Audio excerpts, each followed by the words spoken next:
Confederation Equestre Internationale, the FEI, founded in 1921, is the international governing body for equestrian sports as recognized by the International Olympic Committee. It is all about developing the sport and ensuring its prosperous future, providing accessibility and upholding the integrity of the sport. The FEI World Cup Jumping Final, an indoor competition held in the spring every year, is the single most important annual international championship in equestrian sport.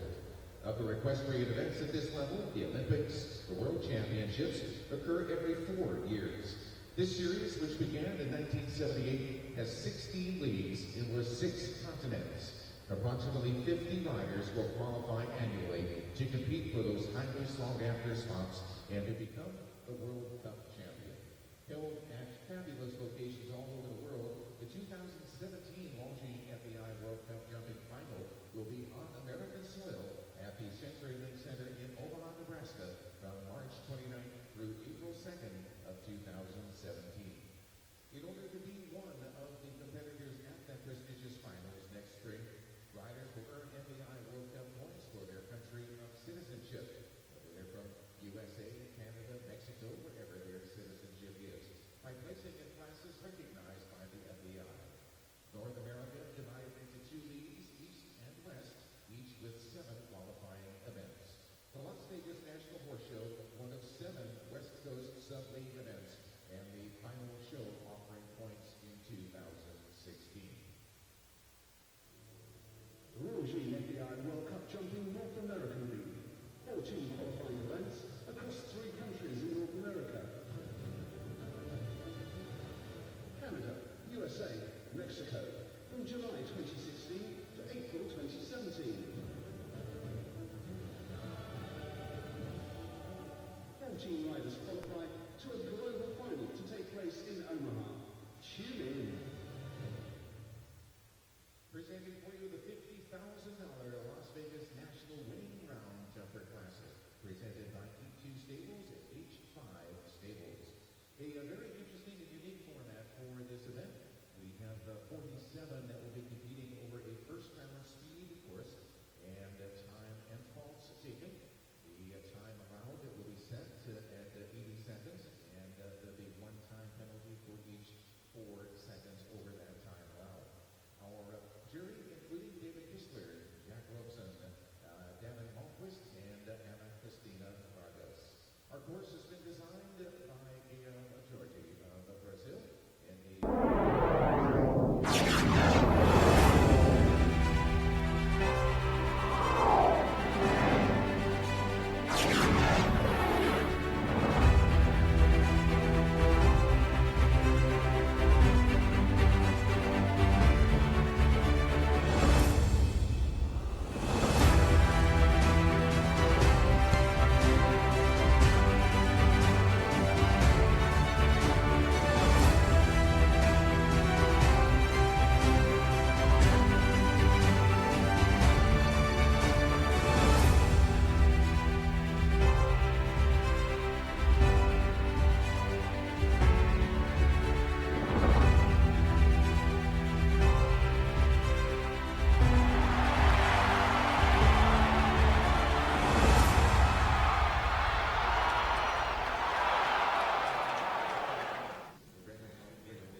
Well, hello, good afternoon, and welcome here to the Las Vegas National Horse Show, the CSI 4-star that's bringing some of the very best riders in the world right into the heart of Vegas. And this afternoon we're getting set and ready for the Las Vegas National Winning Round Jumper Classic, presented by E2 Stables and H5 Stables. We can see our athletes out there on track, and some of their supporters as well, as they get ready for a competition with a little bit of a different format. We're under winning round rules here this afternoon.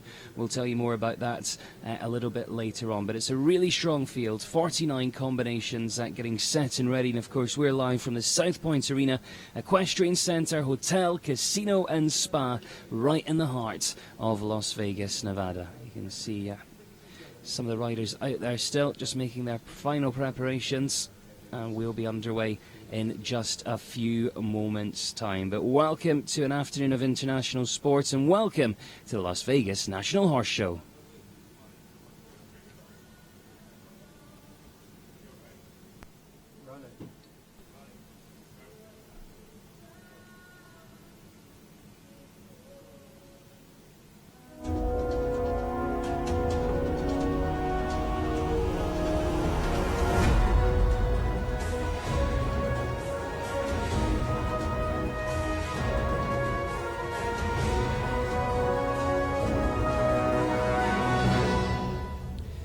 Well, of course, this weekend's event very much part of the Longines FEI World Cup Jumping League, and we'll be seeing one of the big qualifiers here this evening on FEI TV. But this afternoon, we're really focused on the $50,000 1m45 Las Vegas National Winning Round Jumper Classic. I'm Adam Cromarty, and alongside me, Oliver Kennedy. Oliver, we've had some great sport over the last few days. It's just been amazing, the competition. We have had about 11 nations represented here in the international competition throughout the week. And you can see just the starting field that we have today. Enrique Gonzalez will kick it off from Mexico. Then we have Canada's Jacqueline Duff. Eduardo Meneses, he opened up the week with a win. Eric Neve from France, former world champion. Richard Spooner has represented the U.S., Olympian Rich Fellers. Just some of the riders, along with Ireland's Kevin Babington in the field. He was a big winner in thermal last week. Almost had to win here on our first YouTube broadcast, where he was nicked out, finished second. Niall Nassar had a big win, our Egyptian rider, here yesterday in our U25 competition. The defending champion rider of the FEI World Cup jumping here from Las Vegas last year, Peter Lutz.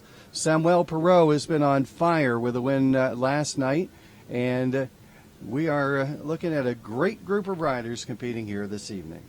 Well, it looks like they're set, it looks like they're ready to get underway, and we welcome forward that first partnership on course. It is Enrique Gonzalez and Diamond M who get us underway representing Mexico. Enrique, of course, such a seasoned professional, got some great horses around at the moment, including Chakna, who won the World Cup at Del Mar. But it's a different one today, this one by Numero Uno. Just an 8-year-old horse that he's really producing up the ranks. And having a look at the course then, starting over the Oxter at fence 1, left-handed onto this upright. Just a little bit deep to that, tickles it behind and it comes down. So that's the upright at 2. Then it's the North American League upright, up towards the in-gate at fence number 3.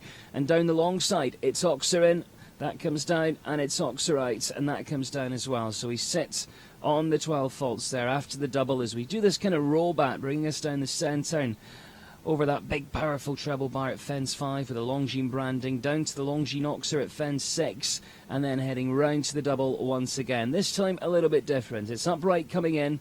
It is one non-jumping stride through the middle, out over the upright, the Oxer at B, and then down here on the 6 towards fence number 8. Again, the Oxer, big powerful Oxer that one, as we come around this bottom corner past the Interactive Mortgages upright, and it's down this line. Fence 9, the Oxer, and then the related distance upright to upright, and both them coming down. So that brings the total up to 20 at this stage as we come round towards this final line. But in fact, it looks like Enrique might be deciding to call it a day. So we'll have a look at the remainder of the course in just a few moments. Oliver, that one just an 8-year-old.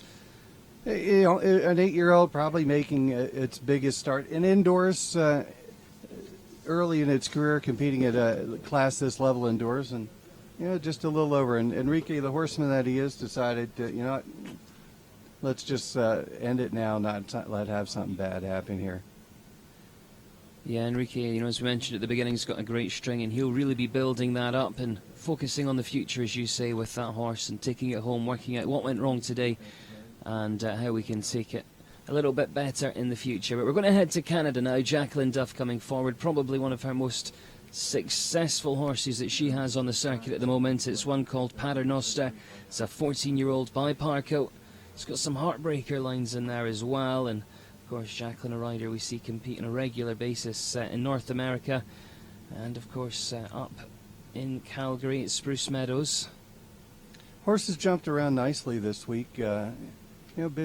Been in the lower end of the ribbons so far. That's not like that horse at all.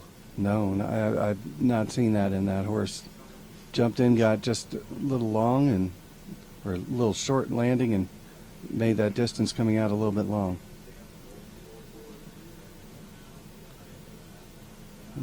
Jacqueline looking a little disappointed there, waiting for the tone, as that'll indicate she can resume her round.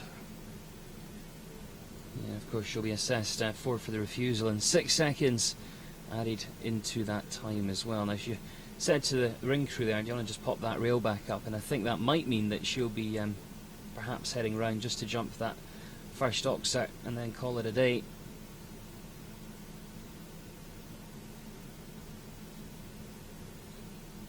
Yeah, looks like she's going to retire then. We give our thanks to Jacqueline Duff, and of course we look forward to seeing her back in the future. Great horse, and one that she's been placed on very successfully.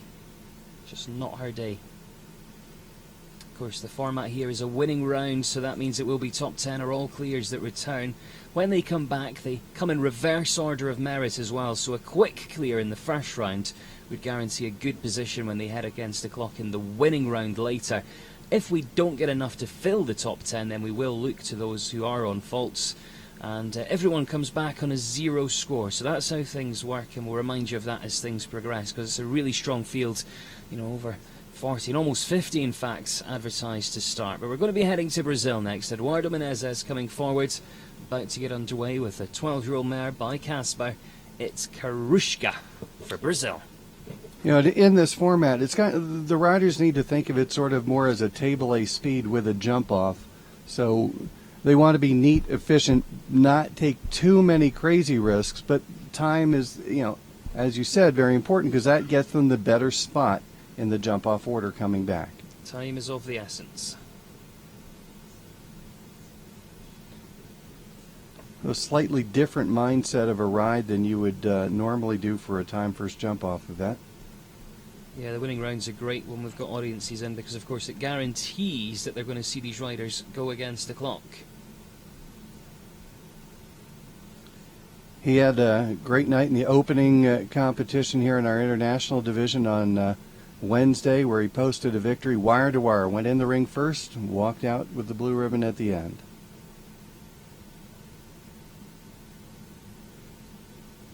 Such a great rider.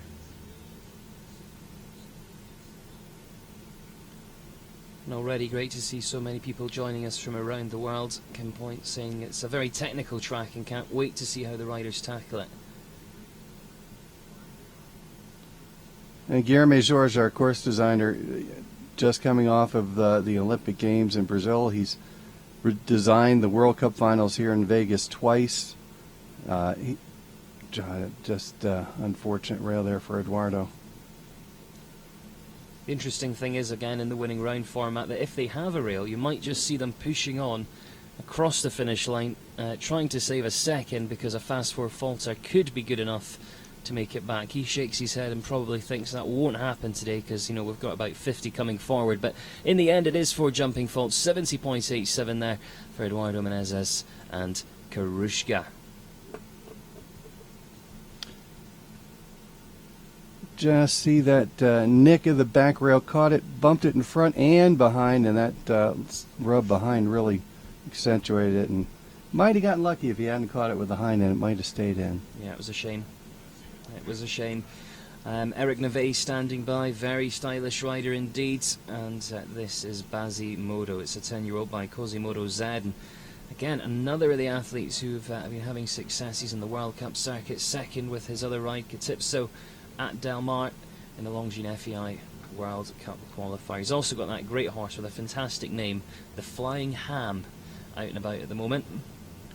Such a stylish rider, beautiful hands, such soft hands for a rider, but gives an amazing ride to these horses. The former world champion, European championship medals as well. Represented his home nation of France in every major international competition you could think of.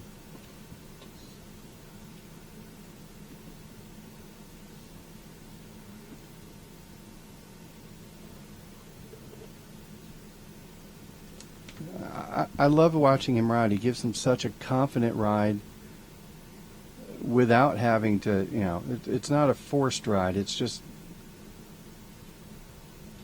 his balance is so good as a rider. If you're sitting at home and you're a aspiring show jumper, this is the type of guy you want to watch, along with your McLean Wards and your Beezy Maddens.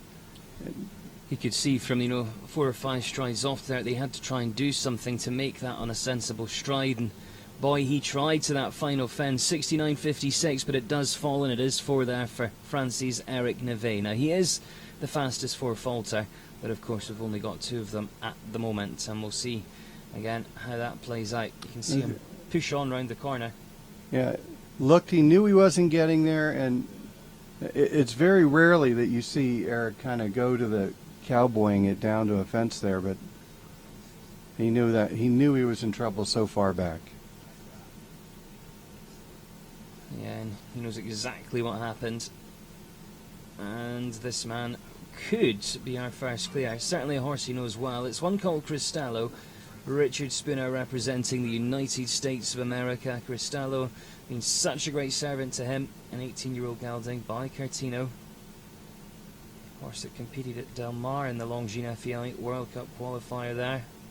He has picked up wins all around the world. And this is, as he said, it's one of his 2 horses of a lifetime, Robinson and Cristallo.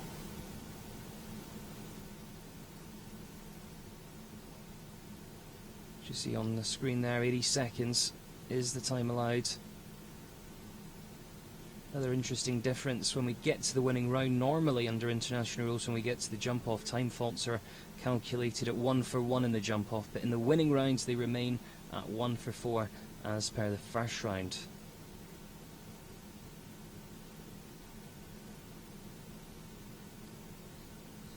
So off to a good start, and you can see, you know, he's not using all the room. He's thinking about getting a good quick clear that would get him a good position in the winning round. Richard's kind of been knocking on the door all the way around, and each night here he's had just one little bad thing happen. Just hadn't put everything together this week, and hopefully he can hold it together here for the rest of this round to give us our first clear. Well, it's down the final line and then the upright on the corner to finish. Well, get over that oxer. And there we have it, our first clear round, Richard Spooner and Cristallo. Yeah, 73.30. He'll be keeping an eye on that time and the time that the rest of the clears post. That'll work out our order for the winning round later on. He's really careful through the back end, you know, really flicks up over the oxers.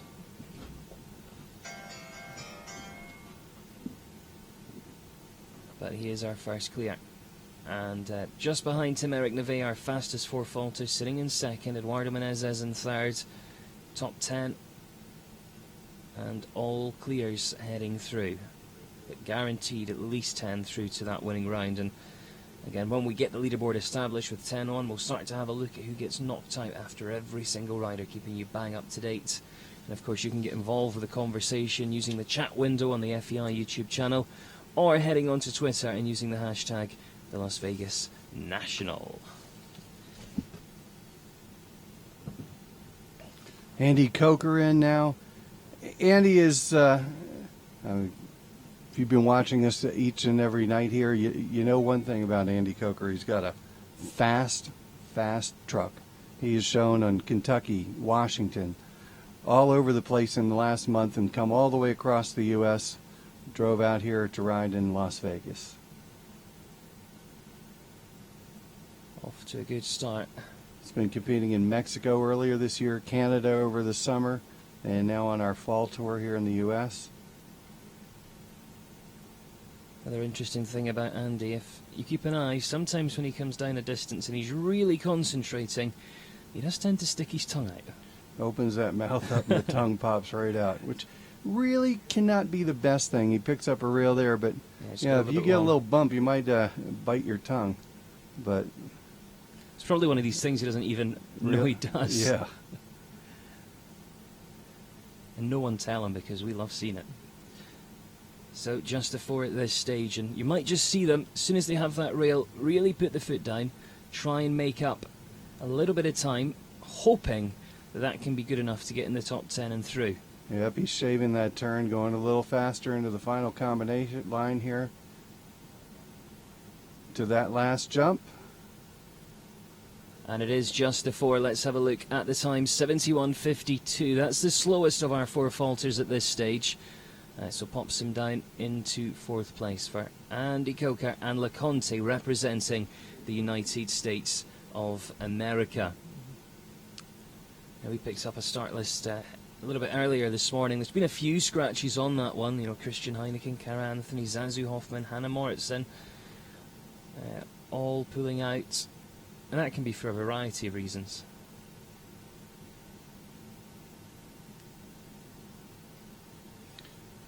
Well, Andy makes his way out of the arena, and in comes German rider Guido Clate Jr. He's been on a great tour around North America and just about to return to Europe in a week or two. But again, he's had some great success. This is a 9-year-old stallion by Contendro called Coolio. He was in California at the Hit Showground last week. Not the start he was hoping for. But now, in a winning round format, now he knows turn the burners on, because you want to go quick now. Try and make sure you're going to be the fast four faulter. So if four falters make it into the jump off, you're one of the ones that gets in. That's come down as well. First part of the double, so we sit on 8 now. And to be honest, with the field here today, and depending on the horse, we might just see him. And yes, he's given that signal to the jury, and quite sensibly surrenders and calls it a day. He knew as soon as that second rail came down, there was very little hope of him making it through to the winning round. So with a horse like this that has the experience, why bother continuing? Yeah, it's the end of his tour. Time to regroup. When you fly home, he's got to go out on the European circuit. And well, on the back of that rider's hat, you saw the Irish flag, and that's the Irish flag that brings us Kevin Babington. Always quick against the clock, and certainly if he makes the top 10, that'll add a little bit of pressure on.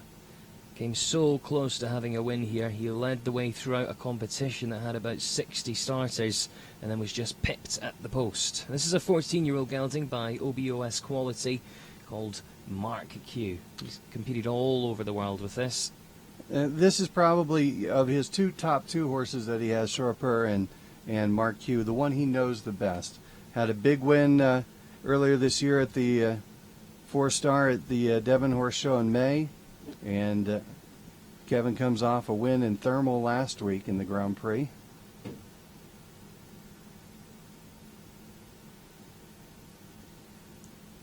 Makes his U.S. base right kind of on the Pennsylvania-New Jersey line. Gwinnett Valley, Pennsylvania.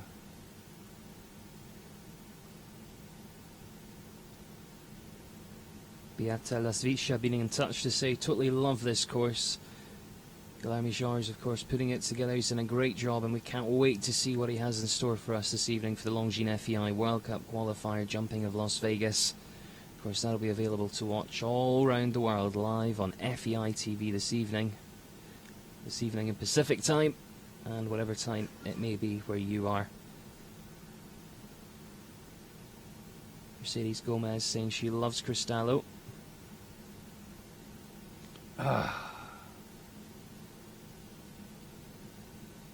He'll know now. He'll know he needs to push on. Our fastest four-faulter at this stage, sitting at 69.56. And really, might as well push on, because when you come back, it's not like you're carrying faults forward. If you make that jump-off group out of this winning round, and you're one of the 10 best performances in the first, you're coming back on a clean slate. Yeah, you come back on that 0 score in the winning round, but I don't think Kevin will be there today. Finishes on 8 faults in total, 74.06. Of course, he goes into 5th today, but I think we'll see that sliding down a bit as things continue. And just see over the upright, just came in a little bit clumsy with the front feet. Perhaps just a touch deep coming into that double. And then gets the roll back here.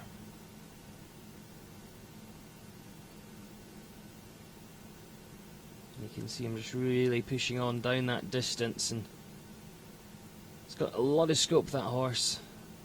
You can see the stewards backstage. That leads up to a great indoor warm-up. As we've said, throughout the week, the facilities here are fantastic, but everything is all under one roof, and we literally haven't been outside for about 4 days. Need to find time to get some fresh air today. It's Amy Hess to come forward next. Taxico de la Natria. 9-year-old gelding by Cathargo. Ooh, she got a little deep there, but he curled up and got over that. Amy, quite a new face on the international circuit.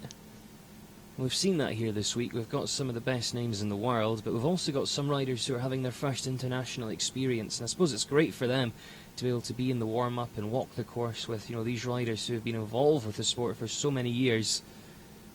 Well, and here in Las Vegas in the international division, it's not all 150, 160.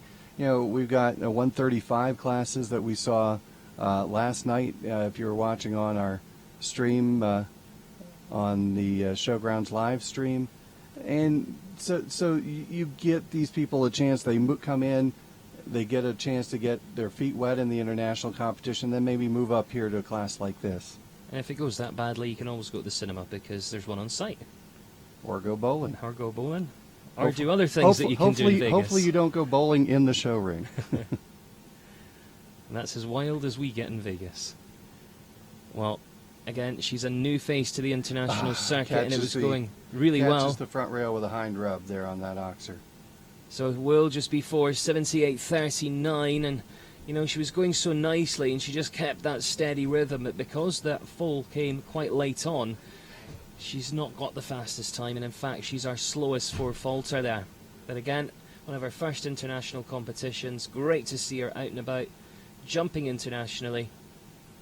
Just nicked that rail behind.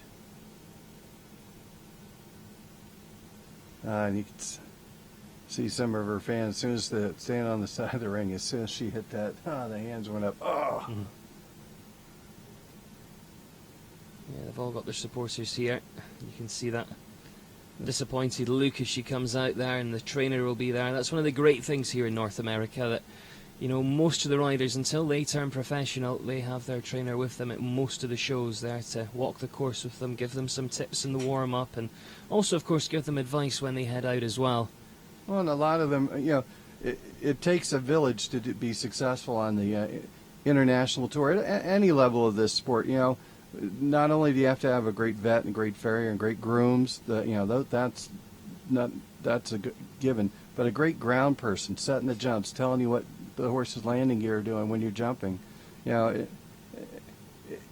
just like a golfer needs a great caddy, a show jumper needs a great ground person.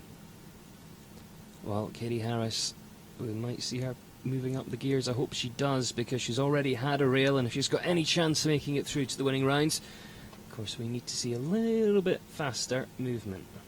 Sits on the fort early on.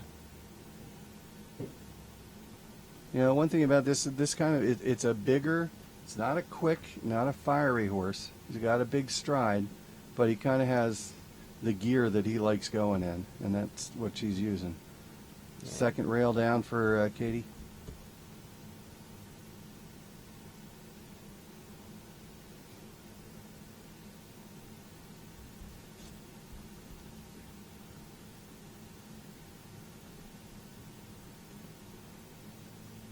And a third. So sitting on the 12, and now 16.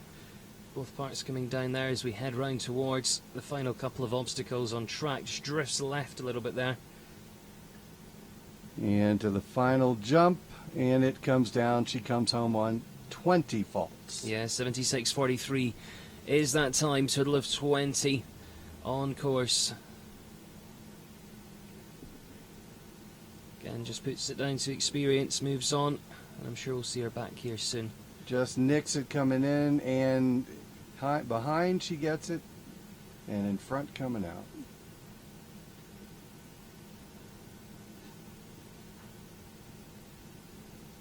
And then we see this rail here as she comes down, right over this oxer.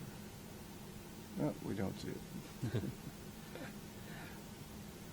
Well, big pat as we come out, which is always nice to see. And as Katie Harris for the USA heads out, Mark Grock for the USA heads in, and Kertel is the horse that he's chosen for this competition. It's a 12-year-old gelding by Curtino, a rider who started riding as a teenager on the West Coast.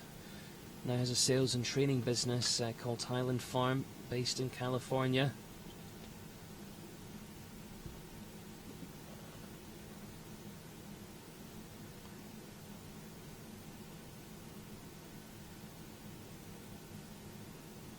Gertula horse he took to the LA Masters and to Del Mar as well, I think.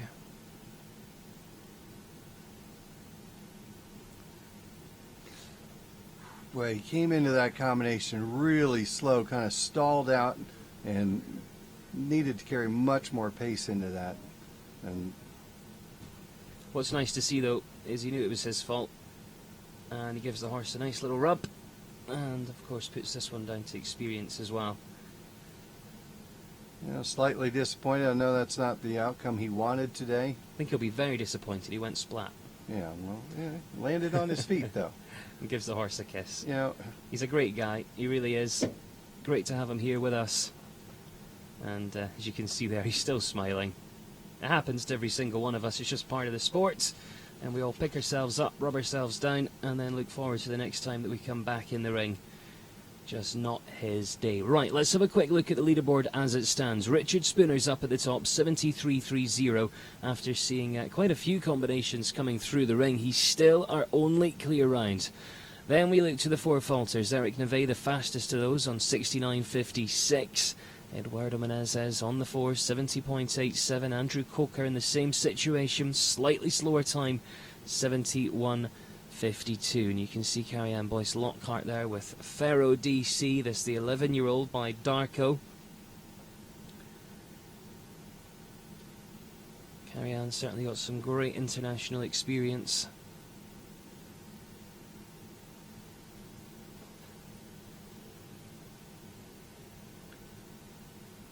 Regular on the west coast. oof, really jumped up over one. Didn't jump up over 2. No. Kind of jumped high enough at 1-4-2 at 1 and 2, but kind of used it up. Up. See again, moving up the gears a little.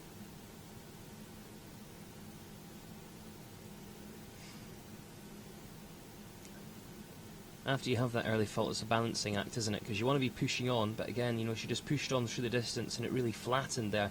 Yeah. And I think that's why we saw the second rail come down.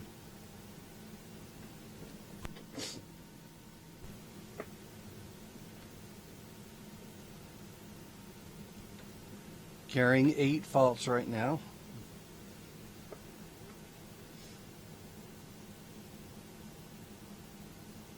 Oh, oh. Yeah, just got down that line a little too quick. On the 12.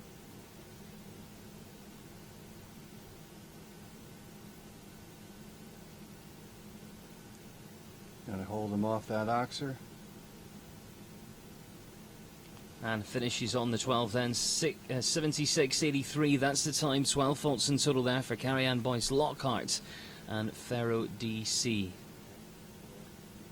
So she does head into 7, but don't forget we have 35 combinations left to go. Very unlikely we'll see her return for that winning round a little bit later on.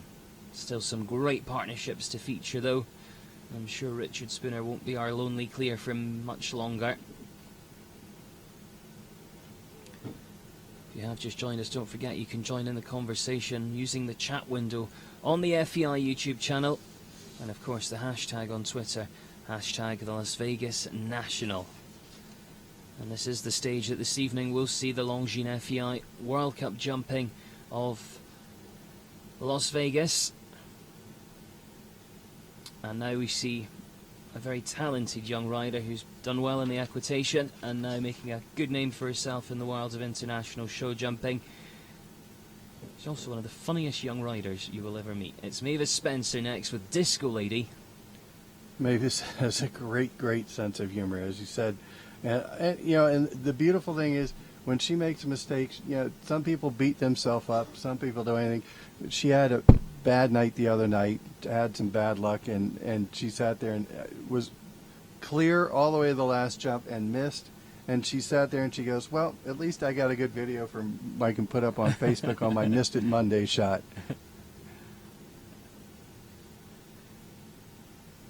Mavis has got a couple of very nice young horses with her. This one's the 8-year-old by Quasimodo Z, Voltaire, the Dam Sire. She's had such great experience here in the U.S. and then went to work for Kent Farrington. She's worked for Irish show jumper Dara Kenny, Italian show jumper Lorenzo De Luca, and now she rides for Neil Jones equestrian, who that's what put her into the ring, and she became, from being the exercise rider and the groom, she did all the hard work behind the scenes to learn everything, not just as I want to ride, and she's learning it from the ground up, which is so nice. Yeah, she's been a little bit unlucky, to be fair, this week, though, and we can see just having that one rail down. But we've only got one clear at the moment, so who knows? Who knows if a Fast Four could make it through? We'll have to wait and see. And I think what you mentioned there, Oliver, she's trained with all these people, and I think it's important that you get as much experience as you can, watch as many riders as you can, and then you develop your own style and your own technique. Yeah, getting over to Europe, she learned the whole way of things being done. She's worked in the sales barns and the highly competitive training barns, and that's the one way. Working in the sales barn, she gets to ride so many different types of horses, and that helps make her a good all-around rider, and she's really developing into a top show jumper. Well, having a look at our result today, Mavis Spencer finishes on the 4:77.23, so that's good enough to head into 5th place, so halfway down the top 10. 33 partnerships still to come forwards. Continuing on with the representatives for the USA. And Casey Ament comes forward with a Ventos, the 11-year-old stallion by Mermisar, with some Lux breeding involved. Mermisar, I've seen so many Mermisar offspring that are such great jumpers. Fine Sarah that Peter Wilde rode in the Olympics was a Mermisar.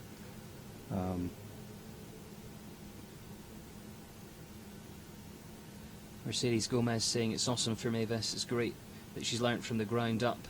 They must be horsemen over just being a rider, and hats off to her. And Pippa Smith also commenting on Mavis's round to saying a relatively nice run. Well, dropping the back rail on the Oxer coming out of the double.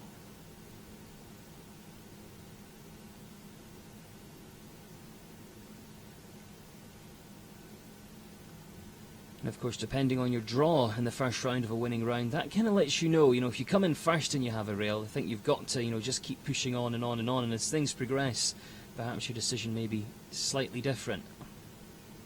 Yeah, you have that gamble. Do I take a careful, clear round, or if I get a rail, then I'm going to be down the list and not in the if I have a 4. So you can gamble though, because we're in Vegas. That's right. She takes another rail down, jumping into the combination. Final line, and sets up that turn to the final jump by the gate, and that comes down as well. Yeah, so finishing on the 12 faults, 75.64 there for the USA's Casey Ament. That heads down, making the top 10 as we head towards a third of the way through, goes into 8th place, and we'll have a chance again just to see that clearing over and tap on the back, and it kind of bounced out the cups.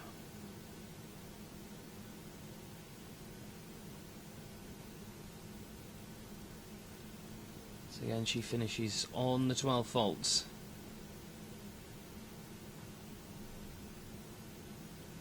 You can see the warm-up in the background there. 3 indoor rings featured here at this wonderful venue, the South Point Arena. All under one roof, and the stable area is under roof, and it's climate controlled. There are 1,200 stalls, beautiful big stalls, all under one roof. 3 indoor rings. Great seating, which will no doubt be full to capacity this evening. And not only that, when you go back and you as the person go up to your room, if you want to watch the horse show, you just turn the TV and they have both show rings are right on the channel, and you can watch what's going on. So there could be people lying in bed right now watching this and listening to us. Yes, there could. Okay. Of course, there's also the casino, the cinema, the spa, swimming pool, gym.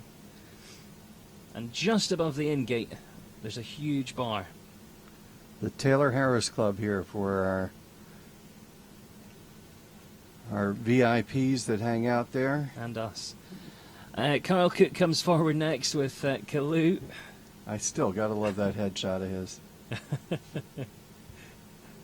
Again, if no one's told him, please don't. Carl, of course, who prides himself on being very stylish, designs his own jackets. Got a bit of a designer beard going on at the moment. And comes forward on this 9-year-old by Casal. Had a win earlier this week with Banba in one of our afternoon FEI competitions.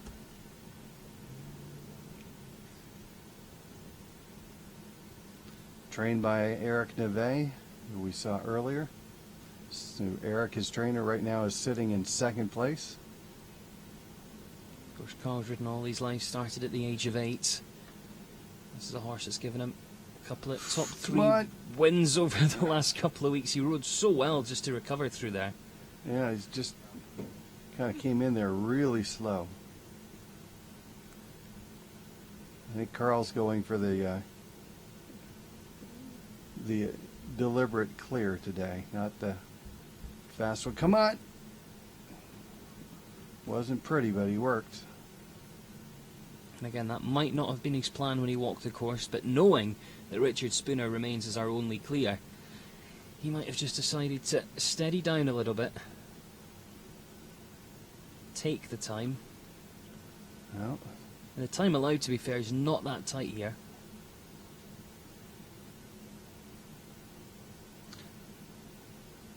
one jump to go. We could have our second clear. And gets it. So all the way, let's have a look at the time. 73.38. He's 0.08 of a second slower. And of course, that's important in the winning round format because they come back in reverse order of merit with the fastest clear jumping in pole position as our last to go. But with that number of clears, I mean, he'll be so happy with that. And he's guaranteed a place in the winning round. It's top 10 or all clears that will return to ride against the clock. And that leaderboard's certainly developing. We know Richard Spooner and Carl Cook sit as the clears. Fastest 4-faulter at the moment, Eric Neve. Eduardo Menezes sitting in 4th. Andrew Coker behind him again on 4. Mavis Spencer's on 4. Amy Hess is our slowest 4-faulter. Then Kevin Babington on 8. Casey Ament on 12. And Carrie-Anne Boyce Lockhart also on 12. So that's how the top 10 looks at this stage of play. Carrie Roofer coming forward next with the 11-year-old stallion by Clinton. It's Clapton.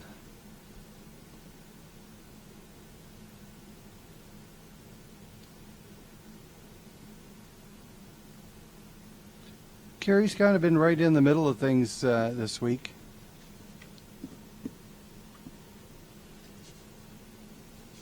Not way at the top of the pack, not down at the bottom of the pack, but hanging right in there. Yeah, she featured on the Langley circuit up in Canada, BC, and picked up some minor placings with this one. Horse that she's had jumping internationally since about July 2015. Oop. Kind of horse got fidgeting coming around that turn. His rideability got a little tough, and she took down both parts of that combination. So sits on 8 faults at this stage.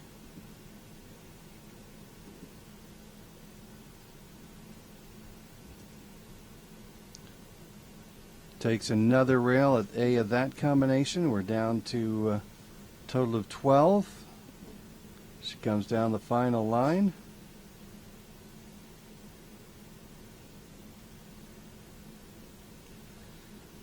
And we'll finish on the 12. 71.81 is the time for Carrie Roofer.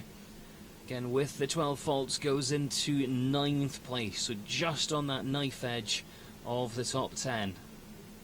And with some great partnerships to come, I'm afraid it's not looking too good. Just nicked it in the front and got a little rode past the distance just a little bit to take down that front rail coming out of the combination.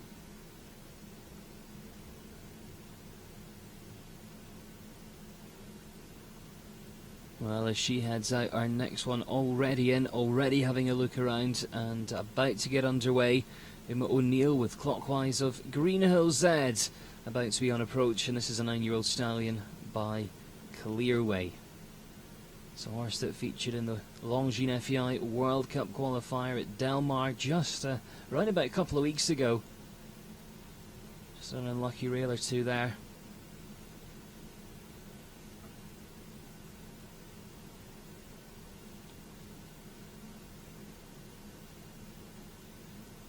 Saw her this summer when I was out at Spruce Meadows. Whoa! Got in there, landed shallow, and really had to try and make a huge effort to get out of that combination. Now it's kind of dwelling up in the air.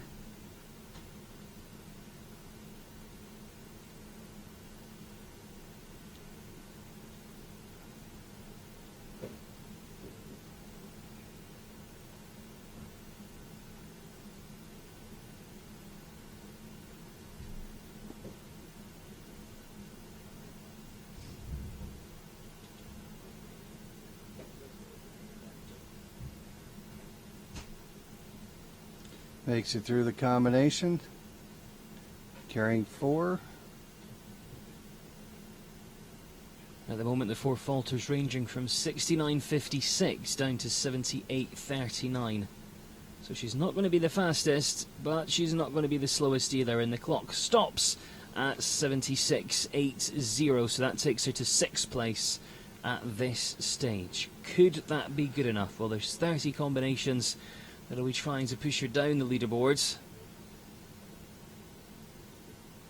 Again, you can just see, just kind of paddled a little bit through the oxer and dropped the hind legs.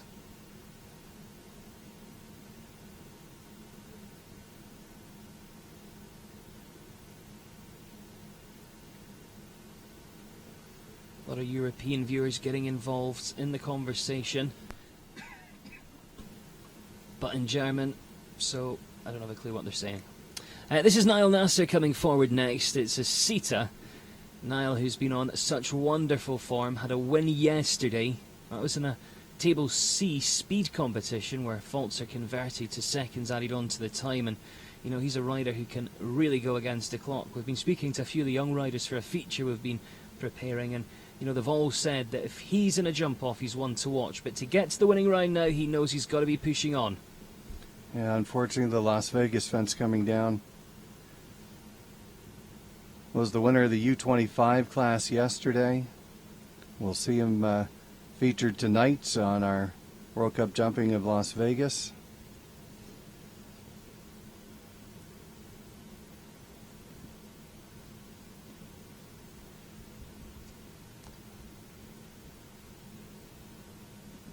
Had a great career while he was in college at Stanford, winning international classes from Wellington all the way up into Calgary, and now he's graduated and full-time at this show jumping and picking right up where he takes down the A element of that combination, catching it behind. So at the moment, 8 faults in a good time would put you kind of 9th or 10th. And the back rail of penultimate jump, whoa, just And didn't really get to that good distance. Kind of tried to get over it, but kind of crow hopped the last jump. So in the end, it's 16 faults, 71.13 there for Egypt's Niall Nasser and Asita. And again, that is, of course, out with the top 10. The top 10 ranging from the 2 clears all the way down to Kerry Ruther, sitting in 10th and currently on 12 faults.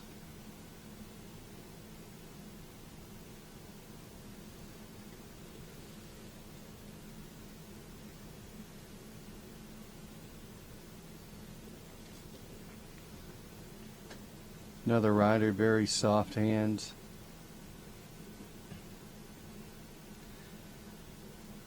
Following on from this show, he's going to be heading over to Paris, taking part in the Masters there.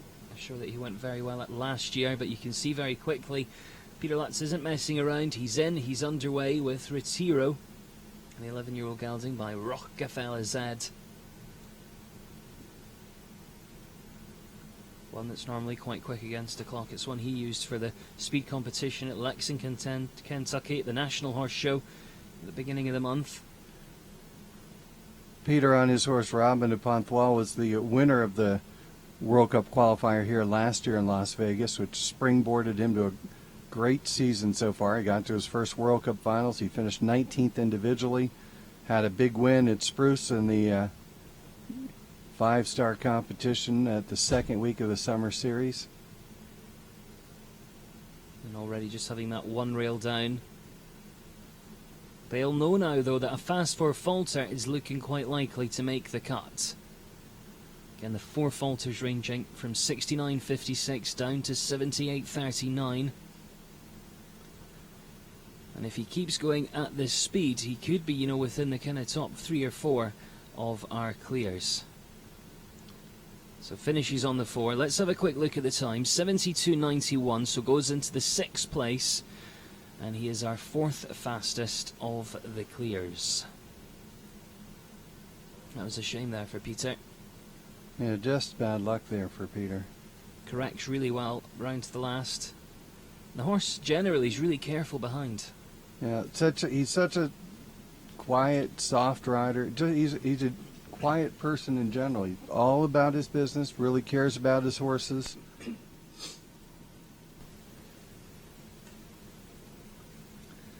Horse getting a little treat as they come out. In the UK and Europe, we use polos as treats. What do you guys do? Polo mints, pieces of carrot, anything the horse likes. Horse treats. I miss polos when I'm in the US. Can't find them. Although I think they're a bit like lifesavers. Are lifesavers like polos? Lifesavers are, yeah, just like polo mints. Ah. Well, I'm glad we sorted that out. Michelle Parker's coming next. This is Cupola. It's a horse that we saw jump well earlier in the week, and I think she was taking part in a big series on Wednesday. The Markel Series, and she was the series champion and then came into the championship class, was last to go, and took the win in that competition with this very horse.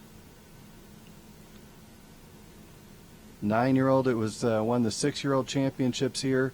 The 7-year-old championships, earned its first Grand Prix win as an 8-year-old, and as a 9-year-old progressing really well. Doesn't say it on the start list, but I'm pretty sure this one's got Lupicore lines. I remember that from the other night, you know, and that gives it the unique facial markings. Rides out of her Cross Creek Farms in Arizona. Got there just a little bit long. Took it down behind. She really, though, has to be happy with the way this horse has progressed. Yeah, to have all those titles each and every year of its career. It's a great testament. Great partnership. 10th place on 8 faults. The rest, 2 clears Come on. and 4s. And this one could certainly be one of the fastest 4s. Oh, God, just got there. Was not getting there. You saw her start with those arms flapping. It was all arms and elbows round to the last. Time-wise, she would have been our fastest 4-faulter. With the 8 faults, she's the fastest of the 8s, and she heads into 10th place. Well, she sits on the bubble for the second round. Now, there's that first rail. The horse has pretty good range, but she just got there and couldn't really finish that arc behind, jumping into the combination. And then coming into the last jump, same thing. She was trying to be the fastest 4 and just got her there at a bad position. All about risk and rewards. That's so true in the world of show jumping. Katie Harris and Lefino joining us now. Another of the 8-year-old horses that compete here. This one is a stallion by Lawito, Balabuduroe, the dam sire. See her just giving a signal to the ground jury while her horse lightens the load. They pause the countdown. Of course, they've got 45 seconds as soon as that tone goes to get to the first jump or the time starts. And they could end up on time fault, so that's why they raise the arm, and the president of the jury for the competition will then decide whether or not they think this countdown should be stopped.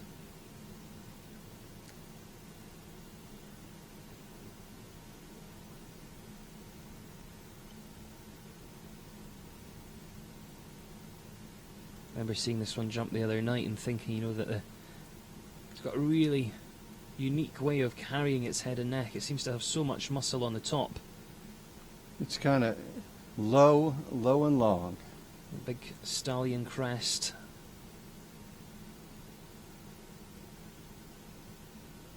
Almost looks like it's just going downhill a little bit. Yeah, definitely.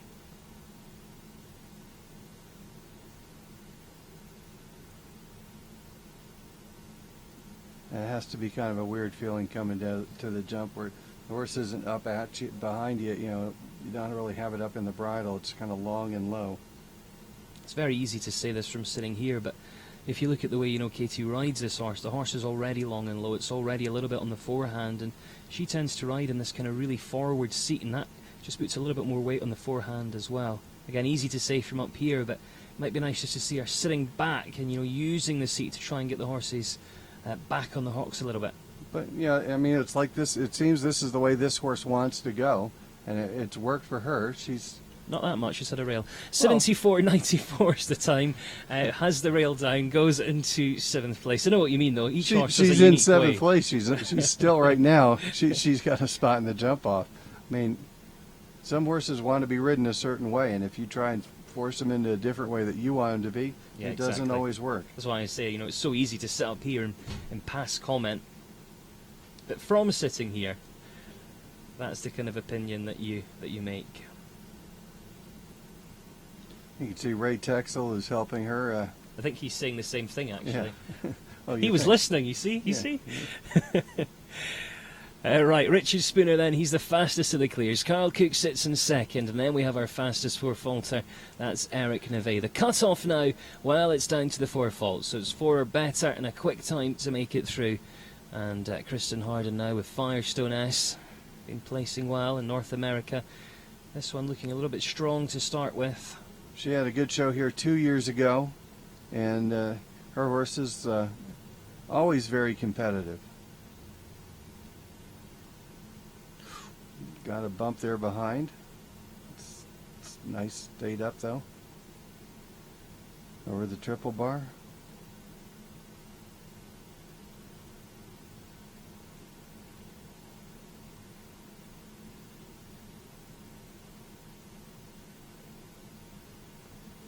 Oh. See Kristen just taking a little check there and then kind of drops it a couple of strides out, and again that seems to work for this horse. Jumped up big there. Whoa. Not the most rhythmical round, but certainly doing a good job so far.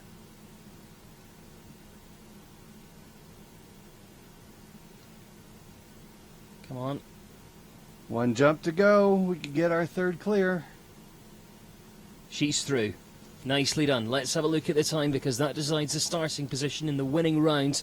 74.76. That's the slowest of the clears. But, to jump clear round here, to guarantee yourself a place in the winning round. Bert kind of tried to scoot out from under there. So for Firestone, I should say. 14% of those coming through so far, going clear. A little bit of mental maths there. And that pushes Amy Hess on 4 faults. As she celebrates, Amy Hess is pushed out of the top 10.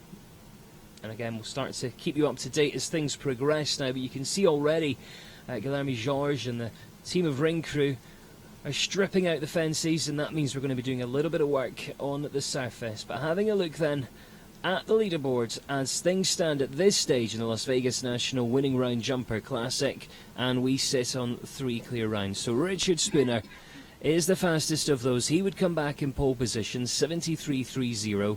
Then it's Carl Cook, 73.38, and currently ranked in second.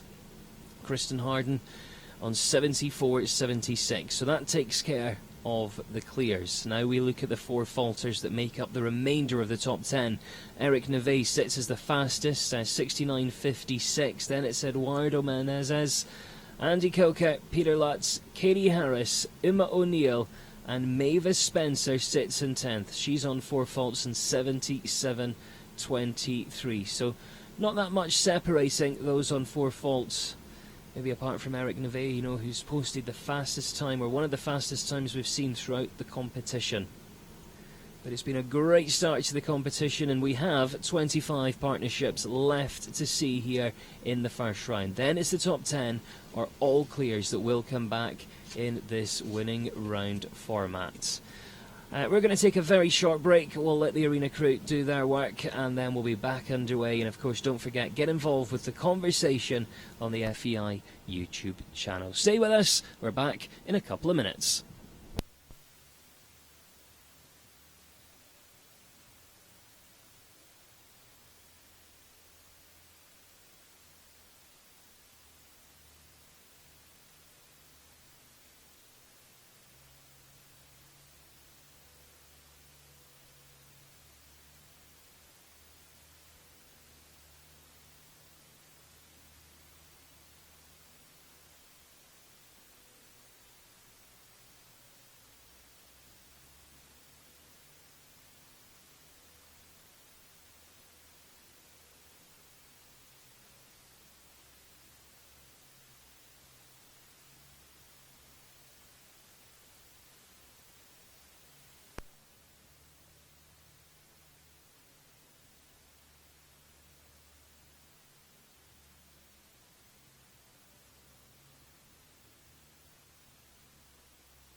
So just about ready for the second half of our $50,000 Las Vegas National Winning Round Jumper Classic, presented by E2 Stables and H5 Stables.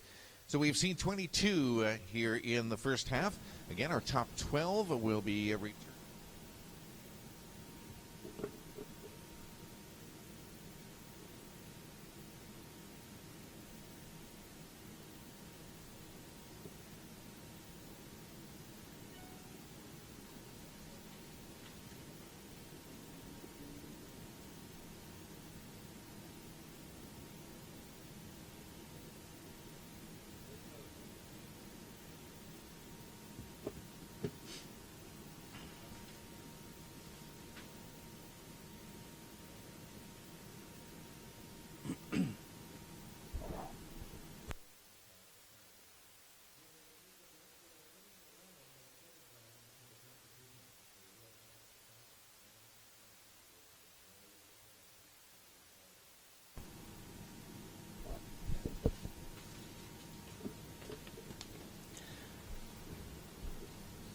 Welcome back then as we get ready to pick up the action once again here in the $50,000 Las Vegas National Winning Round Jumper Classic.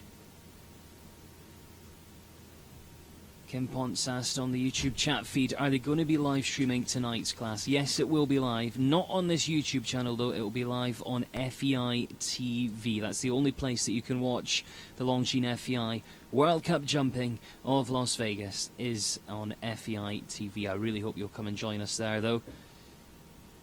Great to have so many of you getting involved again. If you want us to answer any questions, send any good luck messages, you can do that. If you could send them in English, that would be great, because lots of people getting in touch in German, and I haven't done German since school days. Can you speak German, Oliver? No. No. So English is best. If you have just joined us, this is a winning round competition, so it's top 10 or it is all clears that will come back for the winning round, which is against the clock. They come back on a 0 score, and they start in reverse order of merit. And at the moment, we've seen quite a few combinations coming through the ring, and so far we've got 3 clears. That's Richard Spooner, the fastest of those, Carl Cook and Kristen Harden. So that's the 3 clears. And then to fill the leaderboard from 4th to 10th, we look at the 4 falters with Eric Neve in 4th as the fastest of those, 69.56. Eduardo Menezes in 5th, 70.87. Andrew Coker in 6th place, 71.52. Peter Lutz is 7th, and Katie Harris is 8th, Emma O'Neill in 9th, and Mavis Spencer is in 10th place. Will Mavis make it through? We'll have to wait and see.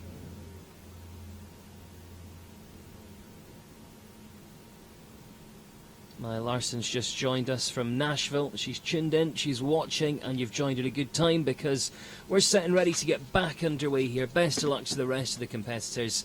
25 combinations still to come forwards, and getting us back underway is the USA's Mandy Porter and her 11-year-old gelding by Orlando. It is Milano.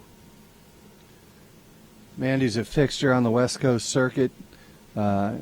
Not only a very involved person in the sport, but she also involved in breeding through her owners, and she also is involved in the governance of our sport, serving on a number of committees with our federations and the United States Hunter and Jumper Association, the USEF. She's a busy girl.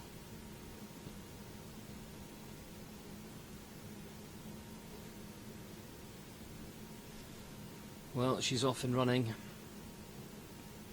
And I think coming back in the second half, you've got a difficult decision to make. Do you go for a steady clear, knowing there's only 3 clears so far, or do you kind of power on, just in case you have that unlucky rail, and then you can still get a good time and make the top 10? I suppose it depends a bit on the horse you've got as well.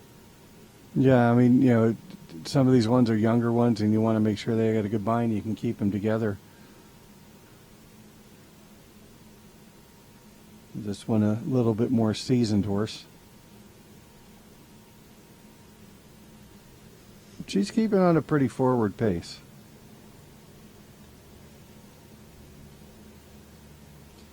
Some good names still to feature as well. Rich Fellers, Enrique Gonzalez, Chris Serby, who's been on fine form. He'll be coming for Canada a little bit later. Ray Texel, who we saw has been training one or two of the riders that we've seen already. She got into that combination just a little, jumped a little big, landed kind of deep into the combination and couldn't get out. Now we've got to look at the time because she finishes on the 4. It's 72.88, so goes 7th at the moment. And I'm afraid Mavis Spencer with the first horse will be pushed out of the top 10, but Mavis does have another ride still to come a bit later. So now sitting on the knife edge is Uma O'Neill. She's in 10th. Just couldn't get those front legs up, jumped in, landed in pretty deep into the combination and couldn't fit that stride to get out. And again, the range of times between the fastest and the slowest of our 4 falters in the top 10 goes between 69.56 and 76.80. So she'll just have to hang around and see whether she's done enough to make that top 10. You can see one of our FEI stewards just watching on there as they come out. Of course, a whole team working backstage. From the vets to the farriers to the stewards, all backstage with the horses, making sure they're in spit spot condition when they come forward to jump in any of the international competitions here at the Las Vegas National Horse Show. There's Samuel Perot. Saying, is it me? Yep, it's showtime. Of course, he's one of the biggest characters and nicest people on the international show jumping circuit. He had an incredible win here last night as well, didn't he? Yeah, Samuel always, when it's time to go fast, he is one of the guys you got to look out for. And he's also, when it's time to jump clear rounds, one as well. He's last year here on the North American League circuit coming out to the West Coast. He did great Calgary with big wins there. Came down, popped in wins on the Del Mar stops and Sacramento, getting good places. He came to the whole West Coast tour.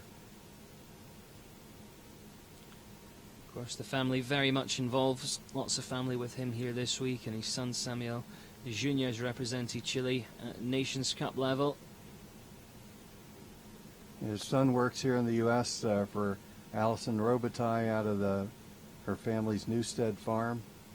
And Samuel all over the place on the circuit. Showed in Tryon, comes across, goes into Canada, here on the West Coast. Of course, a bit like his son, Samuel Perot was born into horses. His father was a rodeo champion. He's kind of like the Chilean ambassador of show jumping.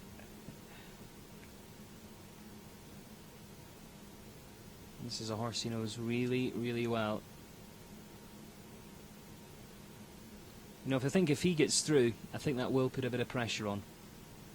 J.K. Horse Truck Chantilly is a good mount for him.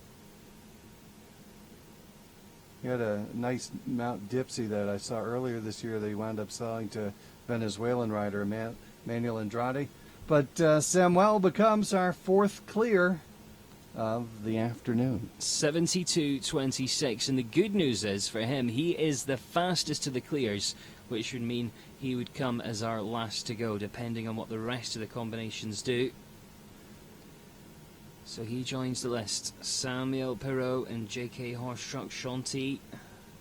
Very workmanlike rider. Has great position the way he stands there.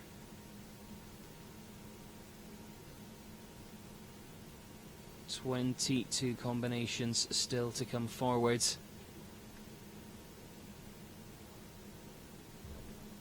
And here comes Carrie-Anne Boyce Lockhart. Now we saw Carrie-Anne a little bit earlier, had an unlucky round just finishing on the 12, but has this other horse. This one's called Hopscotch with such traditional breeding. It's by that famous stallion Heartbreaker. 12 years old is gelding. Really unlucky with the first, but she's had a look around now. This horse is saying, let me at them, let me at them.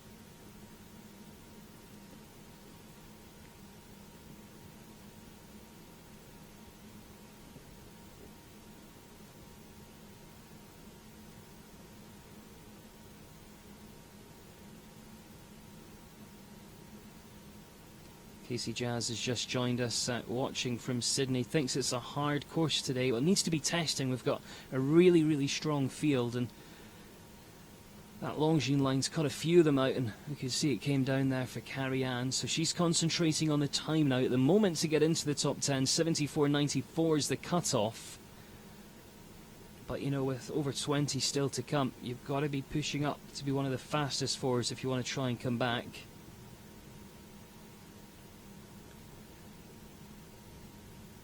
Courtney Dickinson's hoping that Andy Coker stays in. Well, he's in 7th at the moment, so we'll have to wait and see. This is round towards the last and just finishes on the 4. 73.35 and 4 faults takes them to 10th place. So Katie Harris is out. Carrie Ann Boyce Lockhart is in, but for how long? Right on the bubble. See it just get down that line just a little bit too early, and she takes the top rail off.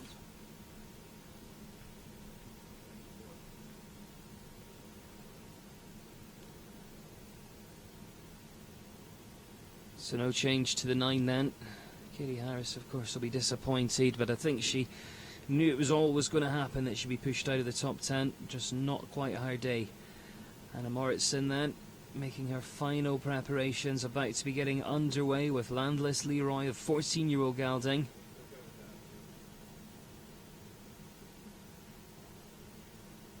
Let's see if she can get in. One of our 11 nations represented here, Hannah riding for Sweden. And at the moment, 4 nations heading through to the winning round.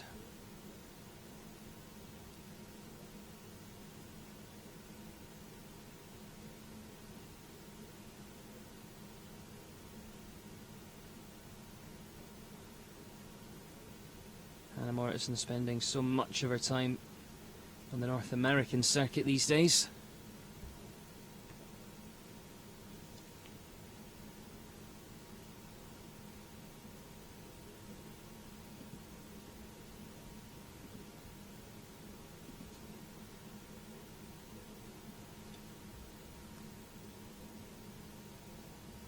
Nicely down the related distance there.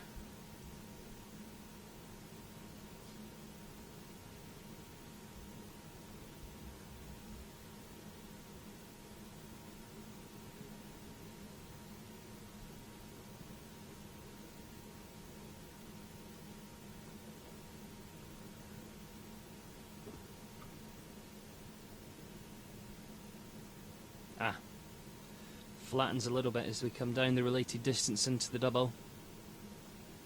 Sits on 4. You can see she's opened up down to the Oxer. Round to the last few of the other. Has she done enough? Riders whistling to say, come on. 72.61. She's done enough for now. Goes 9th. 8th, in fact. Up to 8th place there for Hannah Moritzen. And that pushes Carrie Ann Boyce Lockhart out of the top 10. Mandy Porter pushes to 9th. Peter Lutz to 10th. But Samuel Perot, Richard Spooner, Carl Cook, Kristen Harden, Eric Neve, Eduardo Menezes and Andy Coker all sitting comfortably for the moment as our top 7. So that's how things look at this stage. Whoa.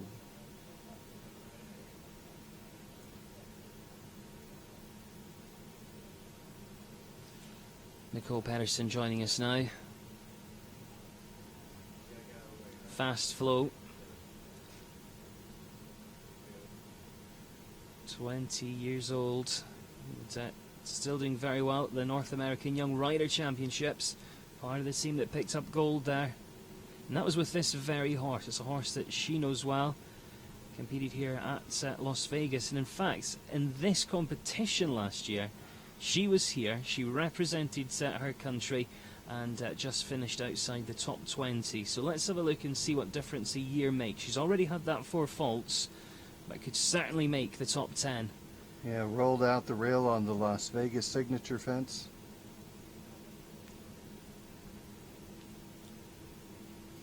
She's got to pick it up. She needs to be faster than 72.91. Fastest for at the moment, 69.56. So that gives you an idea of that range All of our 4 falters between 5th and 10th place. 4 clears at the moment, all guaranteed a place in the winning round. Top 10 are all clears come back, and it's game over. Game over now. She's out of the top 10. Takes down the A element of the combination, just rubbing that top rail to vertical. 1 jump to go on 8 faults. And she will finish on the 8. 75, 75 and 8 faults, and of course in a winning round it is the top 10 that come back. Sometimes though, in international competitions, there's always 12 or more prizes, but I don't think that'll even be good enough to get into the money today on the 8. I've had lots of 4 fault rounds, 4 on a clear and 11 on 4 faults from those that we've seen so far.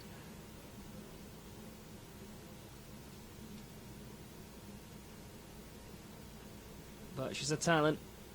Part of the team, as I mentioned, that won a gold at the North American Young Rider Championship. It's just a little bit disappointing for her today. Jeff Camp coming next, though.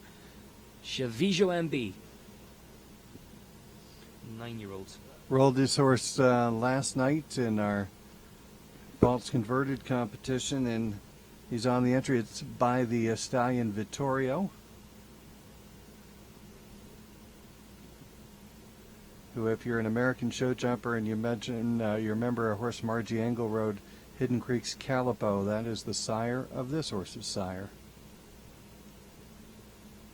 Is that a horse Margie had recently? Oh, it was a while ago. It was a really nice one. And it's also, that horse, its grandsire, is the sire of another horse that Margie rode. Margie, of course, been part of the scene for so many years. That was unlucky to have the rails so early on. Well, Jeff really, as you would say, pushing at it, but Got to push. unfortunately coming out of the double, Pushed got too in, hard. got in a little shallow and had to make a big effort and took the back rail down. I think through there needed to pull rather than push. He sits on 8 now in 8th place. Not good enough to get in the money, and certainly not good enough to get into the winning round. So a little bit of game over for Jeff Camp today, sadly. Our Oregon-based rider right now sits on 8 faults. He's got a couple of horses, not only this one, also Wordsworth the second, who's been competing in the Longines And FEI 12, 16 vaults now. World Cup qualifiers, and he's surrendering. And you see the wave. Yeah, he retires today. Just save it for another day. As soon as you know you're out, and if the horse doesn't need the experience, quite sensibly, he puts his hand up and retires. Well, this is the final class of these horses for this week, so, I think a few of them will be having a little break now before we get into the sort of Wellington and winter circuits. California, Wellington. Some great winter circuits over here in North America. Ocala, California, Wellington. Also, in Wellington, we have 2 or 3 different stops where you can show during the winter. Lyubov Kozhatova coming forward next, represents Russia. Spending a lot of time here in North America. We saw her at Spruce Meadows over the summertime. Since then, she's been over to Europe and now brings Euros forward into Las Vegas National Winning Round Jumper Classic. That was really kind of uncharacteristic. Lyubov's horses usually, very scopy. She kind of just got in a little bit deep, and he never got a chance to get that front landing gear up.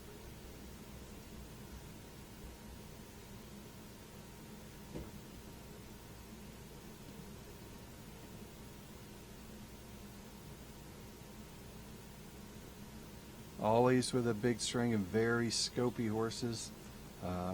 Margie Engle's horse Royce came from Lyubov. Ben Aslan's horse Veyron, another of the horses that Lyubov has produced. Casey Jazz is asking how many competitors are competing in the World Cup. Well, this isn't the World Cup qualifier. We see that this evening on FEI TV. There was around about 50 in this one, but there's going to be 35 in the World Cup qualifier here tonight. And that's going to be such a good competition.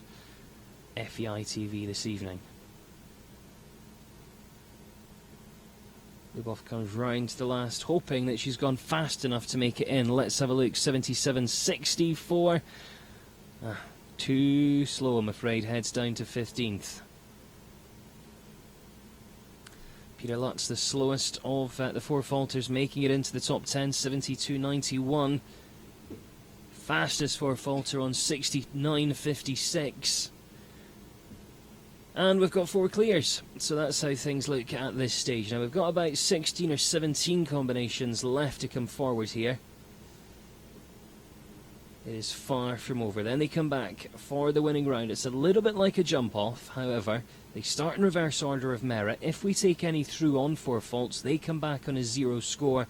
And when it comes to time faults, they stay on a rate of 1 for every 4 or part thereof. So Casey Ament standing by with Soren Zed. Again, she's got a couple of nice ones at the moment. The other horse, I'll Be Frank. That's the horse that she's been riding in the World Cup Series alongside Arthur Saar as well. And Zudhova, we can't forget that one, the 5-star horse. Competed at Spruce Meadows for the Masters tournament and also during the Summer Series. This is a horse she's been competing internationally since 2013. But interestingly, it is only its maybe 8th or 9th show. Internationally, anyway. He's a stallion, so perhaps it's had other work to do.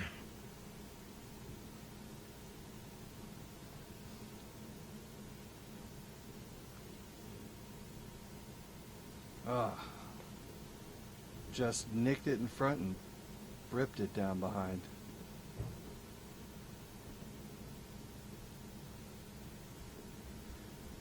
Carrying 4.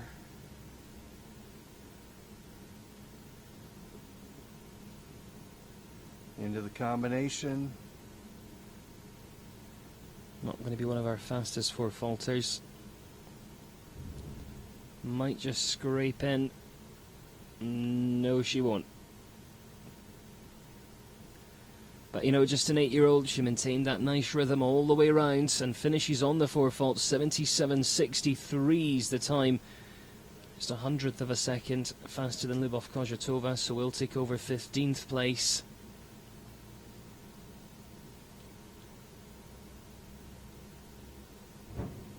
Really ballooned out over the Oxer coming out.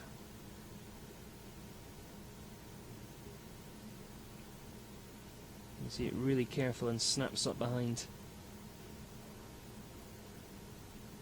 Well, she heads out and she passes Rich Feathers with Lux Lady. If you look really closely at this horse's plaits, or braids as you call them, Oliver, he's actually got some American ribbon in today about halfway down the horse's mane. Don't know if that signifies anything or just being patriotic. It's GPS. It's well, his GPS, is it? That's the aerial. It's the go button. So Rich Feathers, he's a rider, of course, who you all know. You know his wife Shelley as well, out competing, and I think you mentioned the other day, Oliver, that his children are getting out and about now as well. Yeah, Rich was a member of the U.S. Squad at the London Olympics, won the World Cup finals that same year with his 20-year-old partner, now Flexible.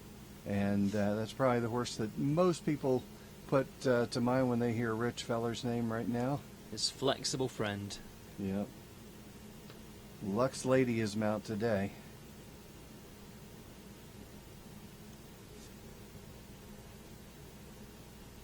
Rich always, he has a very forward style of riding. He's forward. The horses, he always goes kind of and attacks the course on every horse. That's just kind of his signature style.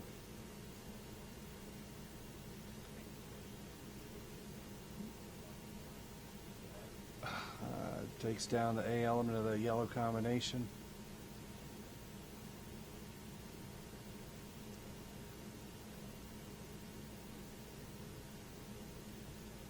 Now he's licking the brakes off. Rich has been with Harry and Molly Chapman, who've been his sponsors and owners of his horses for quite a long time. Great sponsors, of him and his wife in competition. 71 and 71.15 his time. So goes into 7th place there. Pushes Andy Coker down into 8th. And Peter Lutz, we have to say goodbye to him. Not going to be quite quick enough on the four faults to make it through part of our top 10.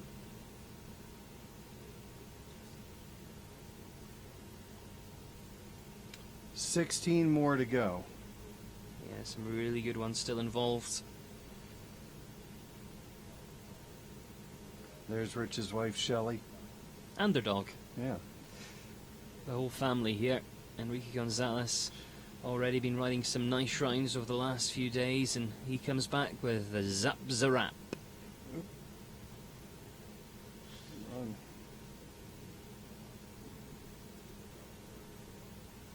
You can see from the word go, he's thinking about the time. He's thinking about keeping that forward rhythm. The North American League jump comes down. Whoa. Oh, horse kind of. I think the horse is kind of taking him and not really going the way he went. Yeah, he's decided to retire then. You can see that little kind of tip of the hat, and he heads out towards the in gate, so he gives his signal to the ground jury, and Enrique Gonzalez retires with Zap Zarap. Just not his day. You see that rail getting replaced.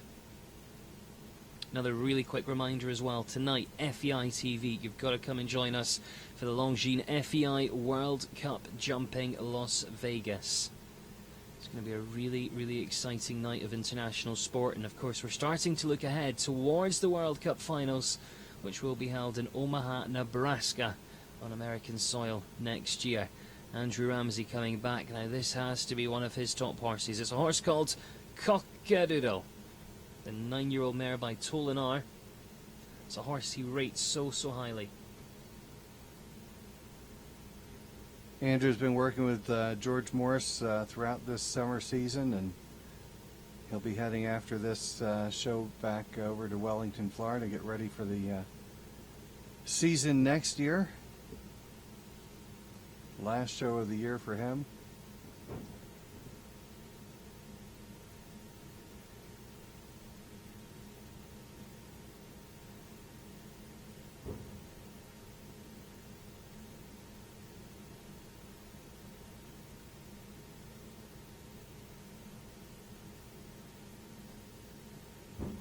Good placings at Spruce Meadows over the summer season. Yeah, and off to a really good start with this one. Big powerful treble bar there. Jumped up over the triple beautifully. Oh, getting his horse back. Come on. The horse started kind of dragging on him a little bit, leaning on him. He tried to get him back, but balance him back up. Yeah, quite a few have had that same issue on the way around coming into the double. The thing about riding indoors is everything keeps coming up much quicker than it would outside. Getting them back and balanced up sometimes don't always have the option to do that, to test the rideability. Oop, drifts a little bit into the final fence, but he does finish on 4. 75.26, making the emergency stop, but that's not going to be quite quick enough on the 4 faults to make it in to the top 10. You see that with that hackamore that he's wearing.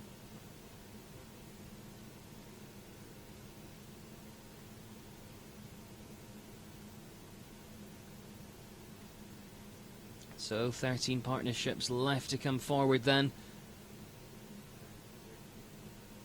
Again, sitting on the 4 clears, and the rest of the top 10 made up on the 4 falters.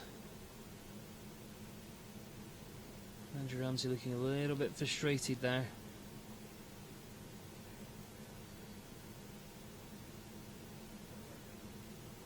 And everyone, no matter whether they're amateurs or professionals, have all got eyes on the ground, and I'm sure there'll be many discussions as he heads out there. But we turn now to Chris Serby, an artistic. Chris, who's had a wonderful year. Based at Spruce Meadows, but competing not only here in North America, also making the trip over to Europe. And he was the rider that won to victory in the 6-bar. One of the 6-bar at the Masters at Spruce Meadows. Also won the Derby, didn't he, too? He did. This summer? Yeah, one of the derbies. Or derbies, as those who speak proper English call it. It's funny, only on one little island do they call it a Derby.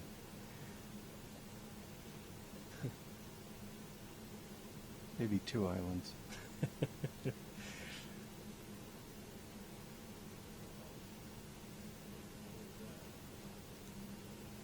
Chris getting a really nice turn.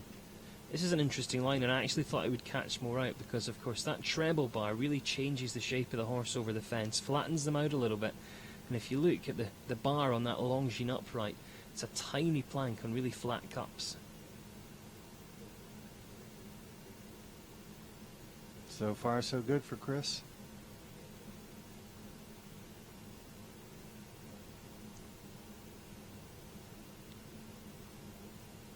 Whoa, oh, got stalled out in there. Did he get him checked back yet? Didn't really work. So he was getting there a little bit early, did a little half halt, maybe a little too much of the half halt. Just over checked a bit. And the last as well. So that means it's 8 faults. 74.45 is the time. Frustrating for Chris, but with that time, even if he'd stayed on the 4, it wouldn't have been good enough to make it forward into the top 10. Chris, part of the horse programme at Spruce Meadows and under the tutelage of Kelly Cos Bricks, who we saw arrive here last night. So she'll be there, she'll be watching.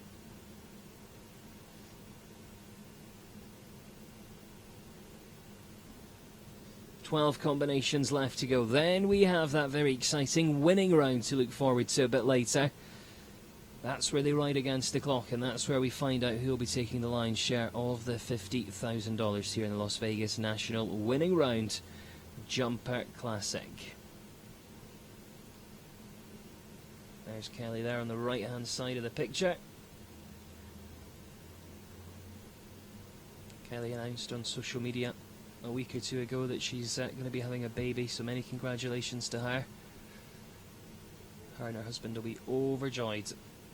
Peter Petchnik then making his entrance, coming down into the ring with Colour Your Life. Another of our 11 nations in the class, he represents Austria.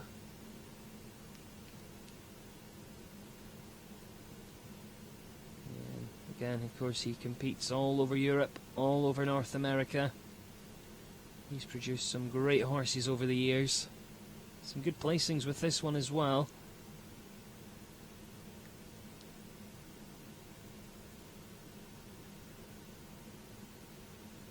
Still to come, we've got Kevin Babington for Ireland, Ray Texel, Nicole Pedersen, Mavis Spencer, who of course we saw earlier have an unlucky rail with the first, comes back with another ride.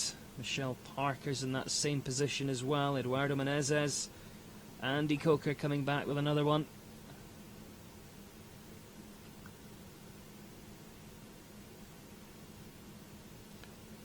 Oh, having to go to the crop just to get him over the B element there after having the A element down. Jumps up way big over the triple bar. And that was kind of what I was saying, in the last round. That treble bar, it really flattens the horses out. You can see it just landed a little bit flat there, and I think he's going to decide to retire. Or looks like circle, a little regrouping. Just balancing then.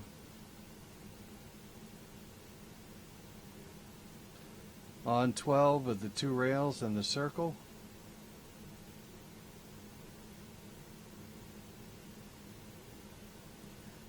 I think Peter made a sensible decision there, to be honest, because he knew he wasn't going to make the top 10. But the way the horse is going, you probably wouldn't want to retire either. You'd probably want to use this time to rebalance, to get the horse settled, and see if you can leave it on a good note. Oh, on to 16 faults as they took another jump down in that portion. Getting a little rideability worked out as they come to the last jump. And we start to rank up some time faults as well. So 20 the total, 92.89 with that time allowed set at 80 seconds. So the total of 20 there for Peter Pechnik. And you see that schooling continues.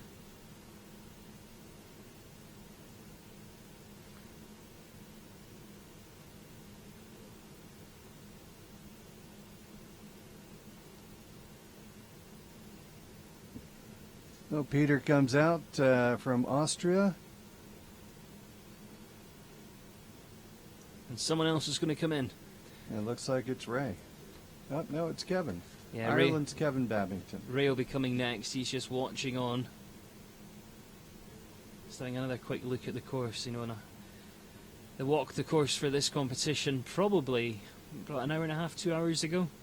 So I think some of the riders will be, you know, coming down and just getting it into their heads again before they come in and join us. But as you mentioned, this is Kevin Babington, 007.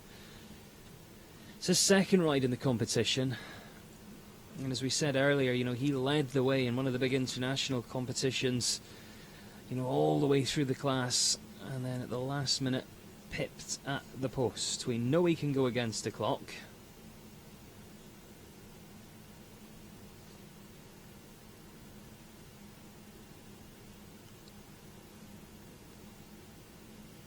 Zazara says, please tell me I'm not the only one that loves greys. Sure you're not. We've had plenty of them in this class. The only thing with greys is, though, is keeping them clean. Yeah, you know, the one thing I like ones that jump clear. Yes, regardless of the colour. I don't care what they look like. They stay sound and jump clear. I like them.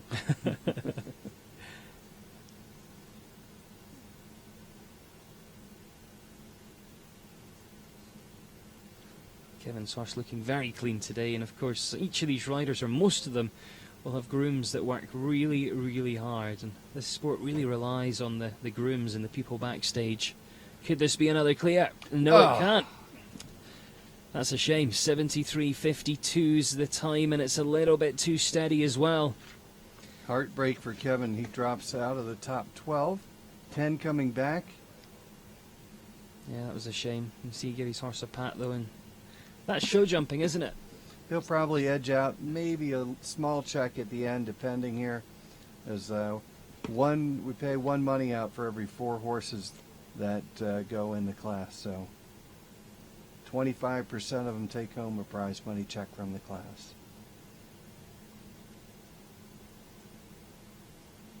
Well, Ray Texel was watching on, and it's now his opportunity. He has a look down the blue line. It is Baldira. Again, another of the horses that's been competing quite well over the last few days. Ray here not only as an athlete, but also as a trainer as well. We saw with some of the young riders earlier on as they came out, they were getting little tips from Ray.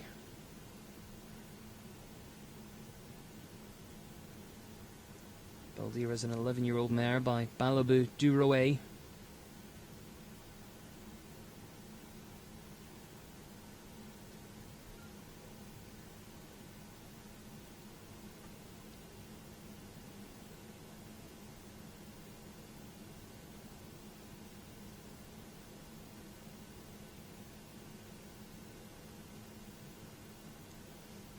Rides nicely down that line.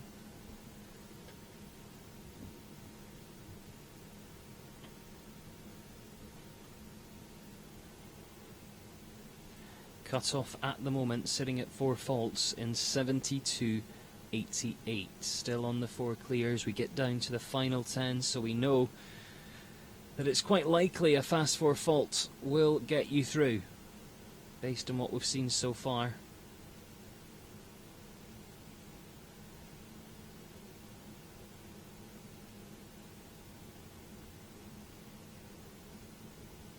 This is shaping up to be a really good round there from Ray Texel as he comes down over the last, gives it a tap, and that's a late faller, but it is down 73.40. 4 faults there for Ray Texel, and again, just not quite quick enough to make it through to the top 10. You could see as soon as he kind of got his horse organised, he had a look down towards the scoreboard there, and then the look of frustration comes because he realises he's not one of the fastest 4s.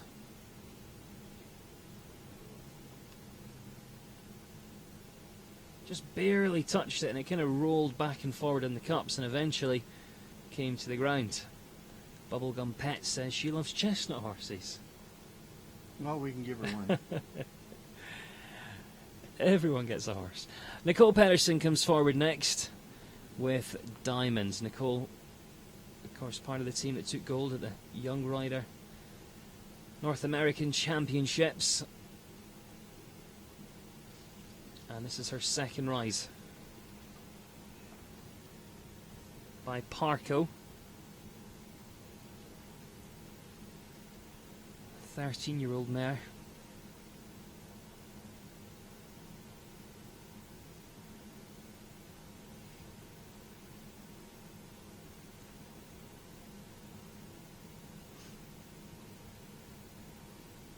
From here, it looks like this horse would give you confidence. You know, it looks like you've got quite a lot in your hand. It takes you to the fence. It takes down the plank there on the Longines vertical. Yeah, she needs to take an extra check through the middle there just to rebalance and get them back after the treble bar. Just the slightest rub on that fence. That plank is So light. very light. Even we could lift it. Really?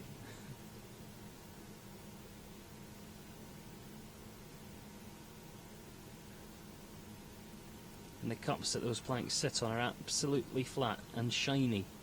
So shiny, in fact, I've seen a couple of the top course designers use vet wrap or a bandage or something to put on the cups just to give them that little bit of grip. But I know today they're flat, they're shiny, and it doesn't take much. And the last comes down as well, so finishes on the 8 fault, 77.02 the time. Unlucky with the first ride, unlucky with the second as well there for Nicole Pedersen. Diamond.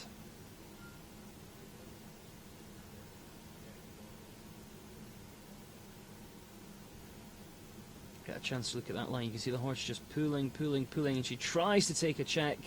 Stands off though. Just rubbed it.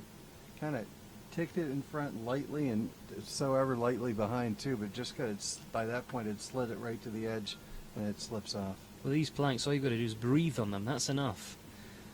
And it looks like Mavis next. Mavis Spencer. With your breath, maybe. Yeah, it's because I'm big and powerful. This is Dubai. Dubai coming next. Mavis, you saw her earlier. She sat in the 9th or 10th position for quite a while. Now sits down 18th with the first horse. And Dubai's another of the 8-year-olds she has here. First one was an 8-year-old as well. This one's by Cardento.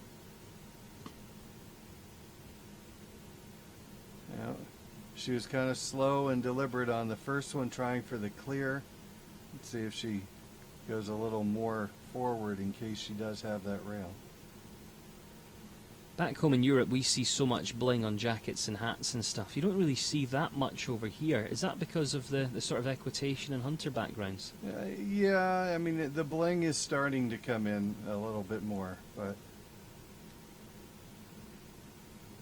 Gotta love a bit of bling.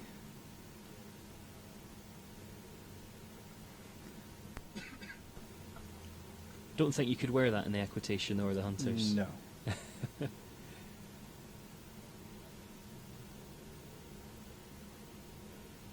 Up, whoa. Whoa. Recovered Nicely well. done. Yeah, recovered really well through there.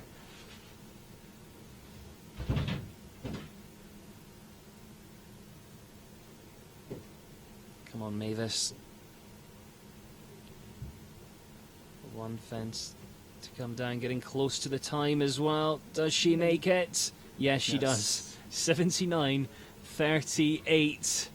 She breathes a sigh of relief. Nothing like using all the time you have allotted to get the job done. It was time to perfection, and in fact I saw her jump the other night and she did the same, and I don't know if it's maybe someone that she's trained with that's got her eye so close on the time, or whether it's just luck.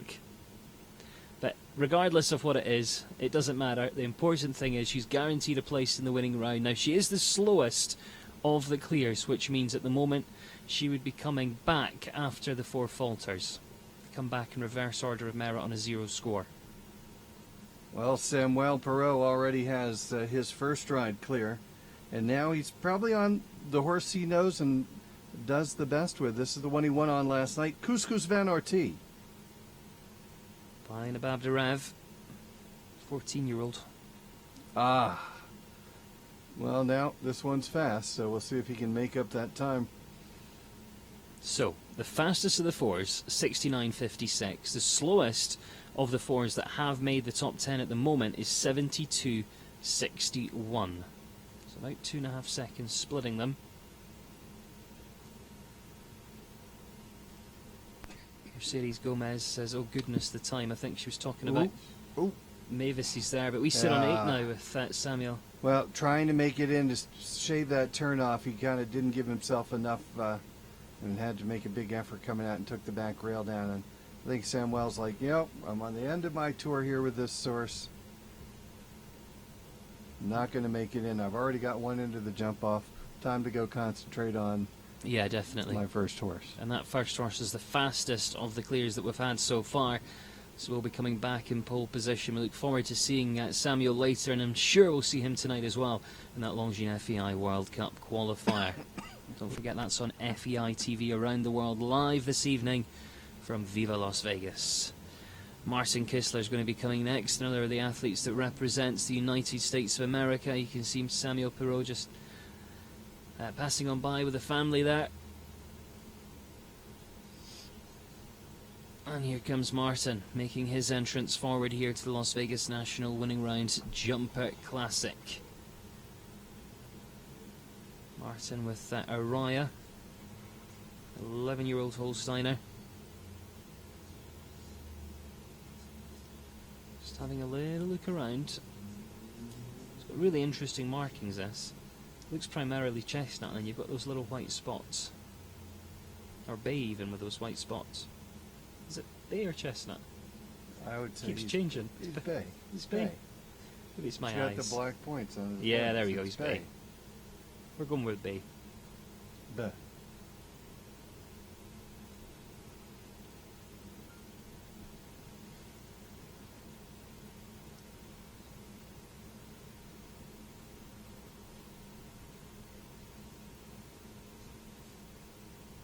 Or is it a colours because of those white spots?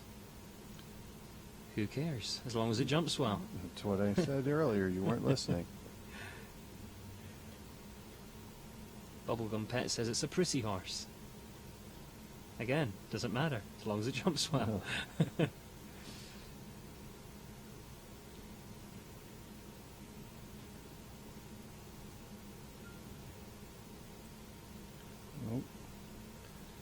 Yeah, it seemed every time somebody has come into the yellow combination and had to make an adjustment, and they weren't getting there right, it's one of those that you better be dead right coming around that turn. If you make the adjustment, you may make it over the first part of the combination, but you're going to have the second part down. And he had both. Takes A of this combination as well. He's up to 12 faults. So not going to be in the money today.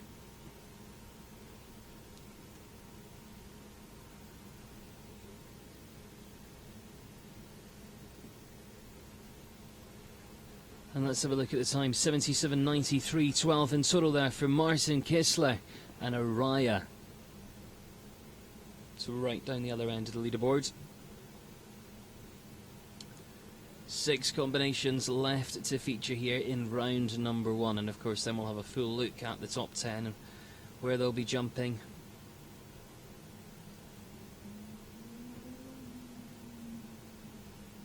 Now there you see the double. The yellow double with both rails coming down.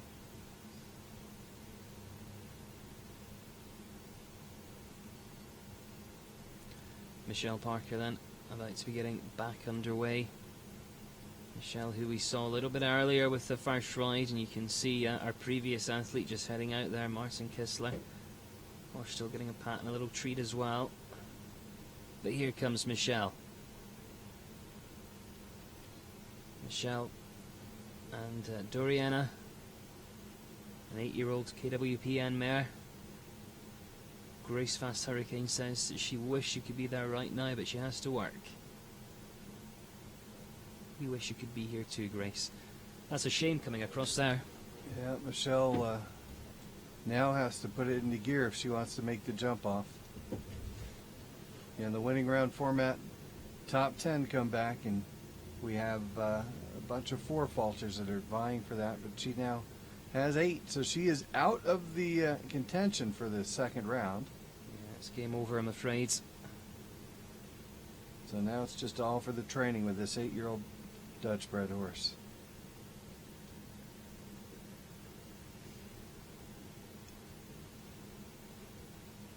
It's been a really interesting international schedule here at the Las Vegas National, and the big classes being a Table A speed on the first day, then a Table C, a winning round, and then of course we see a jump off this evening in the Longines FEI World Cup qualifier in Las Vegas.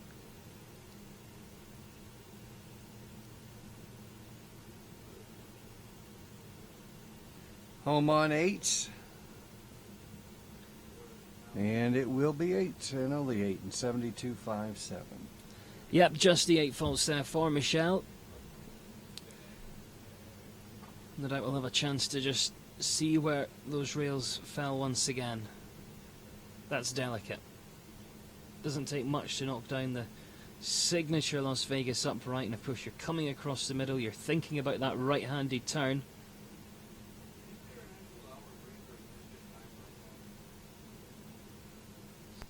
No hour break, they're just adjusting because of the jump off.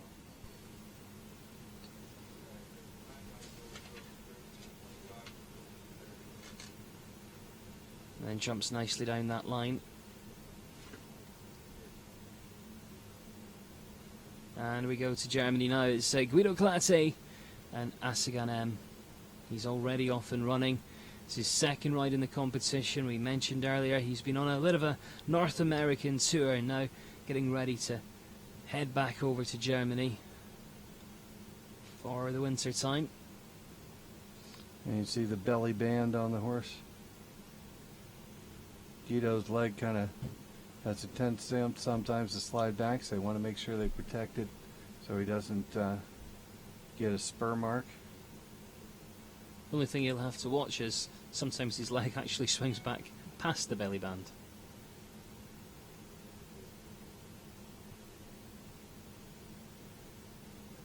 And of course, under international jumping rules, any nick by the spurs, doesn't matter how it happened, if there's any blood at all on the steward's white glove that they pass over the horse, then it's instant disqualification.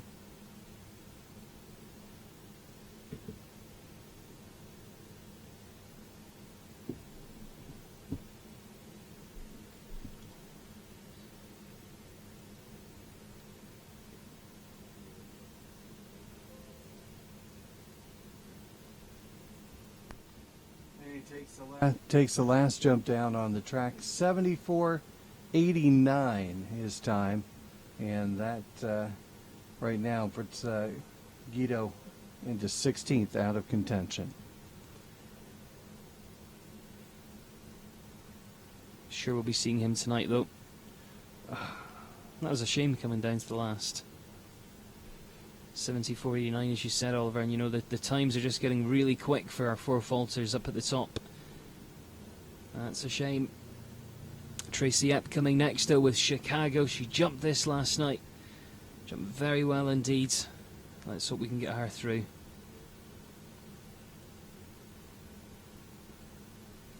Another of our Canadians venturing down here to Las Vegas.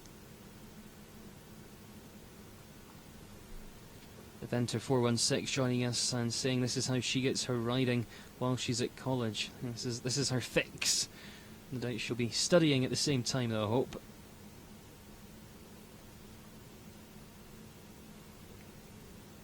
hope. Vegas Jump has taken a bunch of them out so far today. Yeah, it's really delicate and involved in a technical line there, and so to keep an eye on the time now, because we're on 8 faults and she's not going to be good enough to get over, but she just needs to regain control. She's out of contention, but I would just take a minute, get balance, get re-established, take a breath, and then maybe jump a few jumps and then retire or perhaps finish the course. But yeah, I think the horse is going to finish the course for her. yeah, I think that's going to be the end, and they hear the tone, and sadly elimination there for Tracy in Chicago. And we saw that horse last night and it jumped around quite nicely. And the jury, I think it's a little bit undone by the whole atmosphere. You have for a younger horse, you have the board, you have, the arena, the musical intros they're getting, and kind of get them a little undone. Well, comes round, jumps nicely over the first and finishes on a good note. It's not often at these big international shows that you see such a big, large field in a winning round competition. Normally you're looking at 30 or 35 starters. Today we've got 47 though, and just having a quick look through the winning round rules, of course it's top 10, but at least 25% comes back, and I think we're going to see about 47 coming forward. So the jury will be having a quick look at that rule as well, and we'll probably be seeing 11 or 12 coming back. So that means Mandy Porter and Peter Lutz sits in that position. They'll just have to hang around and see what happens and how many actually start in the first round. Tracy just trying to get Chicago nice and settled and nice and relaxed before making her exit. Jodie Goldman joining us in and saying that she wishes she could be there, but she lives in Maryland. That's kind of where you're from, Oliver, isn't it? Yeah, that's where I'm from. You made it. I made it. Why couldn't you? Do you know Jodie Goldman? No, I don't. Nice to meet you, John. So we have just a couple left to come forward then. Some good names still to come. Very quickly, let's have a look at the top. Samuel Perot, Richard Spooner, Carl Cook, Kristen Harden and Mavis Spencer. That's our clears, and in that order they are the fastest down to the slowest. They come back in reverse order of merit. They come back on a clean slate. Also got the four falters involved. Eric Neve, Eduardo Menezes, Rich Fellers, Andrew Coker, Hannah Moritzen. And depending on how many starts and what happens, Mandy Porter and Peter Lutz may just sneak in under that 25% rule here in the winning round format.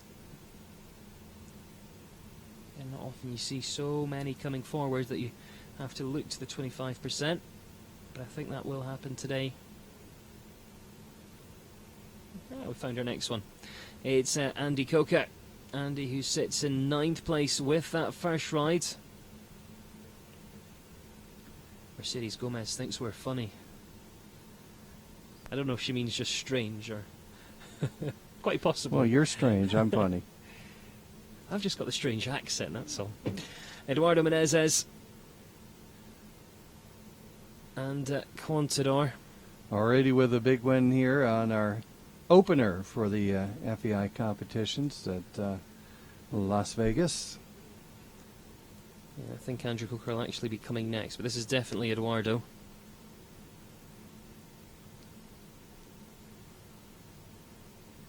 Did I say Andrew? I said Andrew. Oh, well. You can write that Yeah, down. I said Eduardo. He's got the green on his hat for Brazil.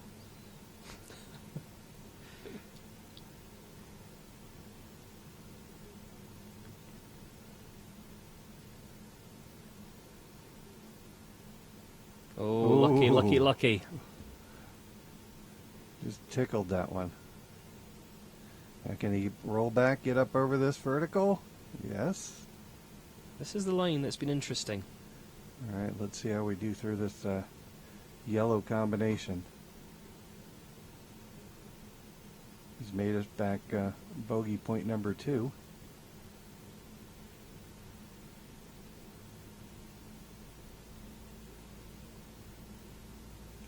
This horse is moving on, covering the ground as well. Now he needs to move up the gears. Bogey point number 3. Didn't work. Such a great rider for his Brazilian team efforts. Yeah, if he jumps this, he's in. It is 69.84 the time. That's guaranteed a place in that winning round. So it's not over for Eduardo Menezes, and he will come back. Interestingly, he sits 7th and 8th place. His first ride on 70 points, 8-7 and 8th place. Eduardo Menezes now sitting 7th, 69.84. And because they use those times to decide the order for the next round, that means he'll have 2 rides back to back. So that either means the other riders may elect to move up, or we may have to talk for quite a while he warms up that next ride. Andrew Coker coming next. Andy, who's of course been jumping nicely throughout the week and sits now in 10th place with that first ride. Back with Benetton. He's picked up a good check in each of his last stops here on the World Cup Tour. This one's a 9-year-old by Chapman.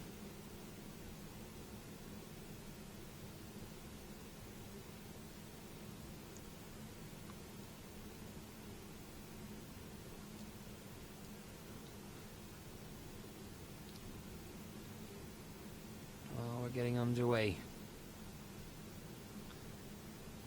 And just one combination left to come. Ah, That's what he had down last time. You could see that from a couple of strides away. Yeah, that's where he had his rail last time. Ooh, kind of got there and swam over the A element. Yeah, already we're up to 12, and he knows that that means it's game over. He kind of was supermaning that fence. Da, da, da, da.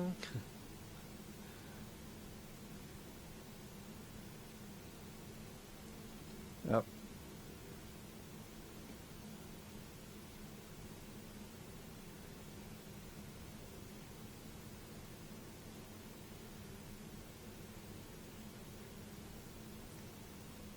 We're just using this for a little bit of training now. Oh, racking them up now. Yeah, we talked about the bowling alley. Yes, well, that's upstairs, and that might be where he'll be heading, but of course he's in with a chance of coming back with that first ride. He gives that signal to the jury though, and that means he's electing to retire. Andy Coker retires Benetton. And we get down to the final one, and what a first round has been so far. Heavily populated, many nations, 11 nations represented, and it's one left to go, and this is an interesting one. Took a win home the other night as he caught Kevin Babington when nobody looked like nobody was going to be able to in our competition just 2 nights ago here on YouTube, and see if he can do it again. Yeah, in that competition again, it was about 60 in that one. As you mentioned, you know, Kevington led the way right to the very end, and then Cian came in. Cian, who's recently moved into the top 100 in the Longines World Rankings. And boy, can he go quick. He had a couple of horses, including for Freedom Z, at the Royal Winter Fair in Toronto last week, taking part in the other North American League World Cup qualifier.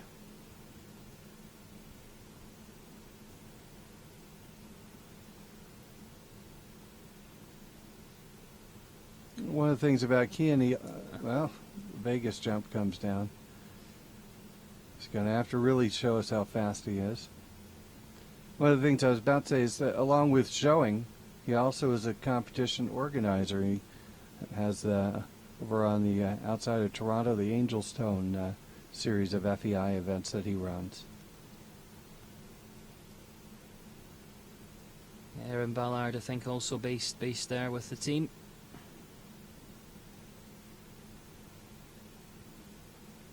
Still on the 4. If he can make it a fast 4, he can slip into the winning round format here. Come back for the second round. He's got to keep going at this speed, and he's got to leave them up.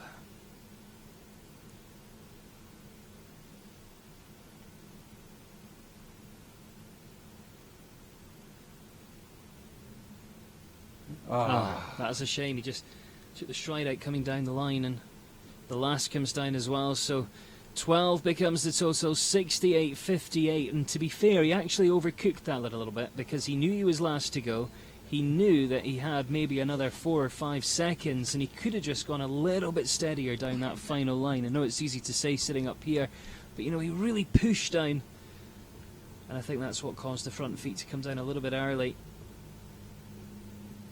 And then the horse, because he'd pushed down the previous line, just ran a little bit flat and tapped the final fence.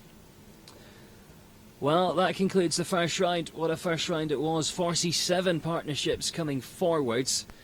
Our ground jury will be doing their maths and arithmetic to work out what 25% of that is, and I think it's just over 11, so they're either going to be bringing back 11 or possibly 12, and we'll find out in just a second. What we do know is Samuel Perot jumped clear, and he was the fastest of the clears, so 72.26. You see that interim result on screen. Richard Spinner, the second fastest, 73.30, also clear Carl Cook. Kristen Harden with Firestone S and Mavis Spencer. Then they come to the four falters. Eric Neve was the fastest of those. Eduardo Menezes certainly in the mix with 7th and 8th position. Rich Feathers, and then Andy Coker. And there's the ones that we're just awaiting confirmation of. Hannah Morrison and Mandy Porter. Either be 11 or it'll be 12 that come back for that winning round. Just a quick reminder of how the rules work as well, and we'll remind you again as we get back underway with the winning round, but they come back in reverse order of merit, so that means the slowest of those that we bring back on 4 faults will be jumping first. Then we work our way all the way down towards our fastest clear, who we know is Samuel Perot. Now if they come back on 4 jumping faults, that score returns to 0. Everybody starts the same on a 0 score, and that means it's wide open. It's a little bit like a jump off the winning round. It's going to be a shorter course. The fences go up a little bit as well, and they're going to be looking for those tight turns. They're going to be pushing on, and they're going to try to take that victory and the lion's share of the $50,000. It's going to be a good one. It really, really is. And you can see those who've just had a little bit of an unlucky day with their retirals, but they're getting set and they are getting ready, and we have confirmation that it is 12 that will be returning. So that means that Richard Spooner in the 11th and Samuel Perot, who's in 12th, will be coming back for the winning round, pushing against the clock and trying to take a lion's share. And great to have so much company from probably all over the world. We're going to get set and we're going to get ready for that winning round.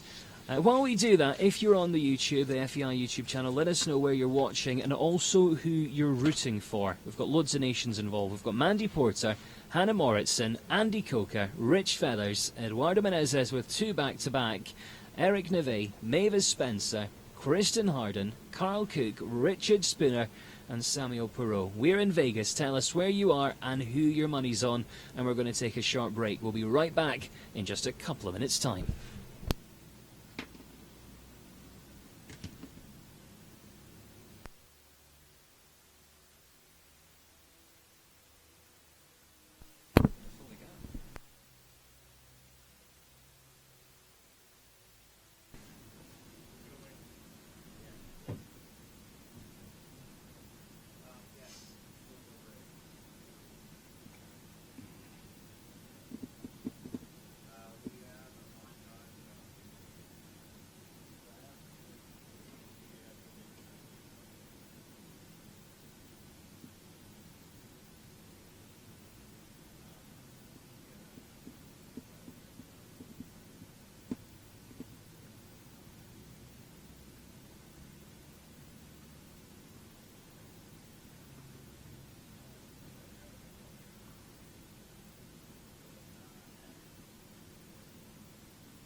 Welcome back then to the Las Vegas National Winning Round Jumper Classic, presented by E2 Stables and H5 Stable as well. You can see just the final preparations are underway, just doing a little bit of work on the surface, and then we'll be back and running. And it is a winning round, which is a little bit like a jump off. The only difference is the order is starting. They come back in reverse order of merit. They come back on a 0 score. But those who jump clear and the fast clears coming last, those who come through on 4 will be coming first. And again, there's your start list. It is Mandy Porter, Milano, Hannah Moritzen, Landless Leroy, Andy Coker, Rich Fellers, Eduardo Menezes with 2, Eric Neve, Mavis Spencer. And then at the other end, we've got Kirsten Harden, Carl Cook, Richard Spooner, and Samuel Perot. And of course, we have people joining us from all over the world. Michelle Buckles is in Colorado, not too far away. She's going to be looking out for Richard Spooner. My Larson's in Nashville and going to be shouting for Eric Neve. Courtney Annie's from Alberta, Canada. Mercedes Gomez is from the SFB area, and her money is on Richard Spooner. Alexandra Kusch is in Germany. Crystal Mayers is saying, is it still going on? Yes, it's very much still going on. We're about to get to the exciting bit. Adrian Cronin in Sweden is going to be cheering Rich Feathers and Lux Lady, who are getting so much support. Elizabeth N also looking forward to seeing Richard Spooner, saying it's one of her favourite riders. She's watching in Pennsylvania. Halters and Horses watching in Indiana.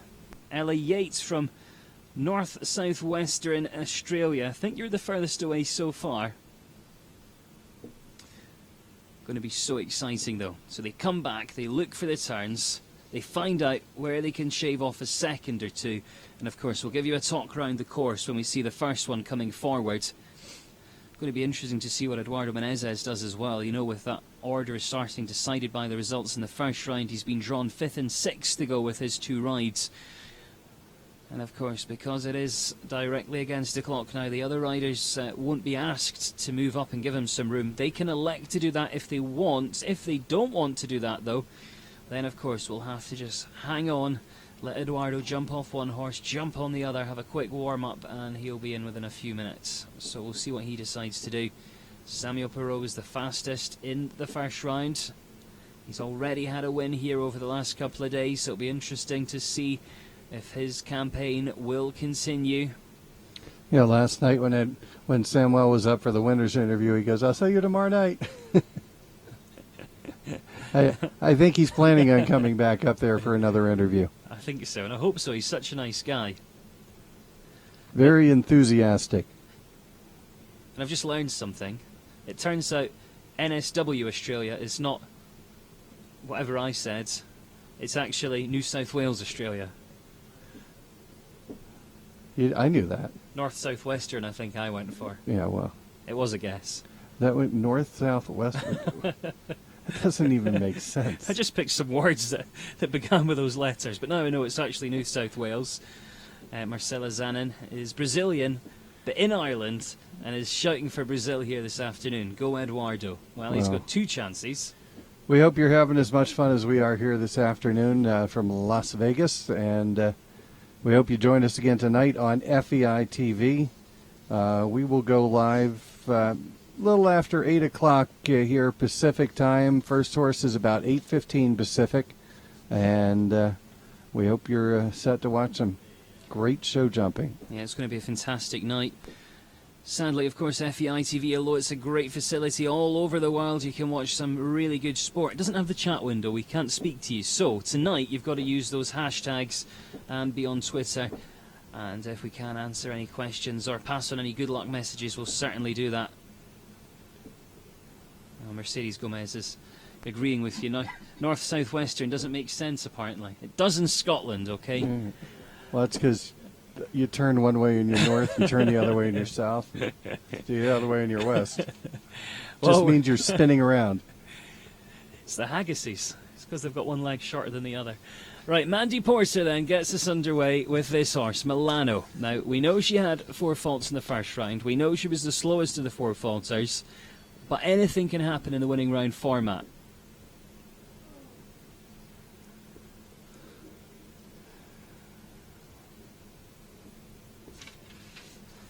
Brian Patterson joining in now from Medicine Hat, Alberta, Canada. And let's have a quick look then at this winning round course. 48 the time allowed. The airmay is set. 280 meters the length of this jump off. And of course, because we're under winning round format, normally in the jump off time faults go to 1 for 1. It stays at 1 for 4. We start over the Longines North American League upright. That's fence 3 getting us underway. Then it's down to the second part of what was a double in the first round, 4B, as we come right-handy, tight as you like, down towards fence number 6. Now a rail on top for that one, no longer the plank sitting on top. Down to 7A, that yellow upright that caused a lot of problems in the first round. And then down towards fence number 8. That's those rustic wall standards. Then again inside, nice and tight. Took a flyer over there as we push down. Oh, and 10A comes down. That's upright to upright, 10A and B. Then we gallop down towards the final fence, finishing over fence number 12 in this winning round. It was a really quick time, 43.45, and just has one down. Took a couple of flyers, got some great turns. Nice ride, bit of bad luck, but you know, what are you going to do? You're coming back in the last slot, and you know you have 11 riders before you. You got to take a shot. Yeah, you've got to. Absolutely. Got to be in it to win it. Well, we go then to Sweden. Hannah Moritzen comes next with Landless Leroy.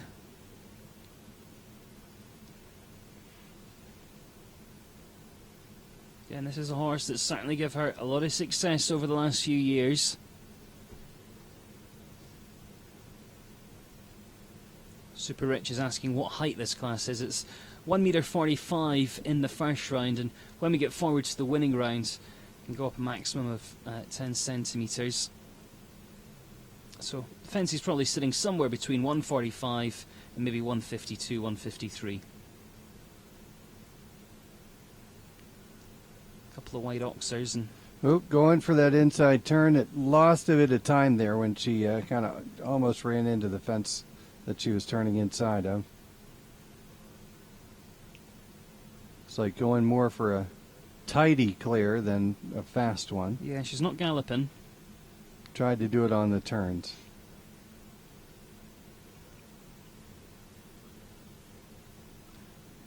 And there's a total of 12 that are coming back here today. Little rub coming out, but it stays up, looking to be then our first double clear as we come down to that final oxer, and it's clear. 48.77 becomes the time to chase, courtesy of Hannah Morrison and Landless Leroy. Don't think she'll be the fastest we see, but still a very nice double clear.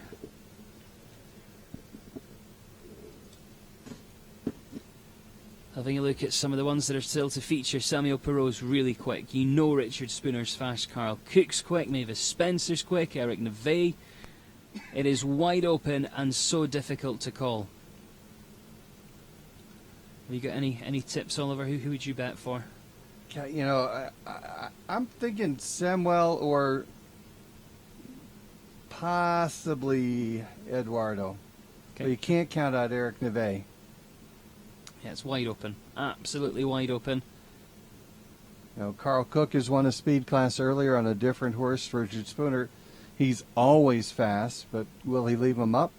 He's not had the best of luck so far. What about Andy Coker?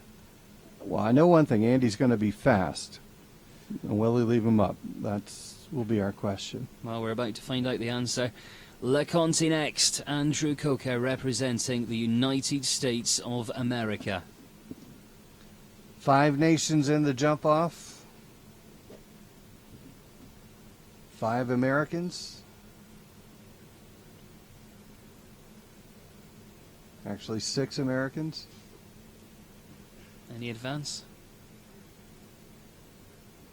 You're staying on 6.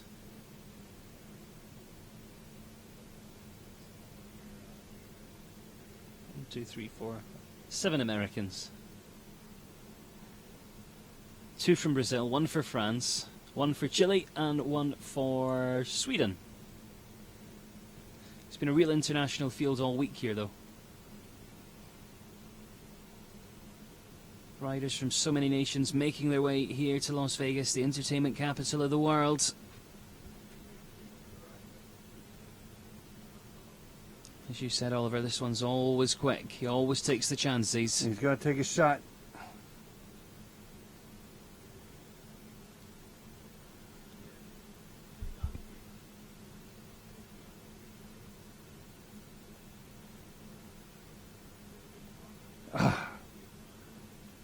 First part comes down there, so we sit on the 4 faults as we make that big gallop down to the big powerful Oxer to finish. Finishes on the 4 there. 41.74 the time. That's faster of the two right now. He goes into second place. That's right, he's the fastest time that's posted out of the top 3. Someone on the chat pane there just saying that's what they like about the sport. Anyone can win on any given day, and that's so true in the world of show jumping. Sometimes it doesn't matter how good you are, how good the horse is. I think you need a bit of luck sometimes. Yeah, you know, some of the best classes have been run on the kind of sloppiest, luckiest fence. Rich Feller's there getting ready for his jump-off round. Rich is another rider who's always fast. Yeah, this is Lux Lady. He's had some really quick horses over the years. Let's see if that GPS in the horse's mane. We'll have to ask him if that signifies anything or whether it is just a patriotic bit of decoration. In case you weren't here in the first round, we're talking, if you look halfway down the horse's mane and in the plaits there, the braids, you can see a little bit of American ribbon tied around one of them. You call them braids, don't you? Braids are plaits. Yeah, plaits. On jumpers, they're plaits. Oh, okay. And on hunters, they're braids. Yeah, you plait the jumper, you braid the hunter. Why? Well, because you do it differently. Oh, Some okay. jumpers are braided like they were hunters. Plait's a little bigger and done a little differently. Very confusing. Mm-hmm. Right, here we go then. Let's see if one of the fastest in the competition has luck on his side today. Up. Nice inside turn. Didn't lose any time there.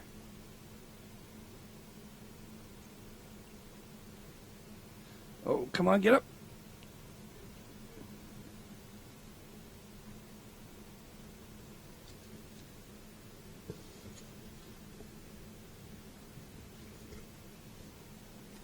This could give them something to chase. That's one of the difficult lines, I think, coming down upright to upright. Now it's the long gallop down to that final fence, and this is looking quick, and it's clear as well. 42.87 there for Rich Fellers and Lux Lady. So he becomes the leader, he becomes the one to chase. Good round there. Do you think he's done enough? You know, I don't think so. But I think he's going to make them take more chances, but I think he's catchable. Well, we'll find out how the game plan plays out. And this is the man who has 2 horses through, coming back to back. Eduardo Menezes now with Karushka.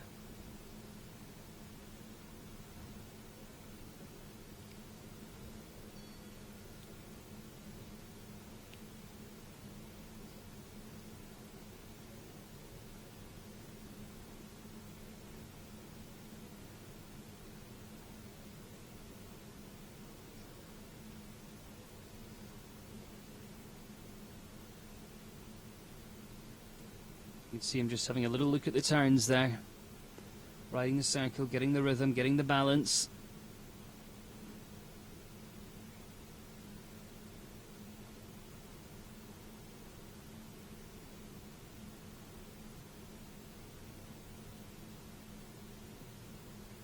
Mercedes saying, great job, Rich Fellers. Well, we'll have to wait and see if he's done enough, though. That was nice. So far, I think he's a little ahead. Curled up over that. Rich landed over this fence in 23 seconds. He's so a second and a half up. he is up at the moment, gets a nice roll back to here. Now he's got to push on. Nice. Oh, I was going to say nicely done. It looked like he got away with that. You could see he was almost turning through the air. Time's going to be quicker. 41.53. But the 4 faults. Yeah, just has that one rail coming down. The interesting thing is, though, he has another one to come, and we know now what his tactics are going to be and the route he'll take, because I think the other horse he has to feature, you know, is of that same level, can afford to take those same turns, so the time can be beaten, but can anyone do it and leave them standing? We'll have to wait and see. About 7 left to come forward. Rich Feathers, of course, up at the top. Hannah Moritzen behind him, around about 6 seconds slower. So I think we'll see Hannah moving down the leaderboard as things move on. And of course, there's that signature fence, the North American League Longines FEI World Cup jumping uprights.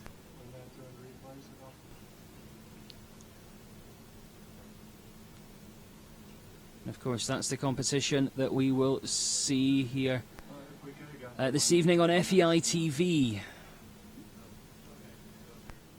FEI TV bringing us world-class sport from a variety of disciplines, from the jumping, the dressage, the driving, all the equestrian international disciplines. You can see them all on FEI TV, and I hope you'll come and join us there tonight as we get ready to see some of the best in North America and from around the world come forward. Well, there are the standings right now. We have Rich Fellers leading, Hannah Moritzen right now in second, the 2 clears. Eduardo Menzes, the fastest 4.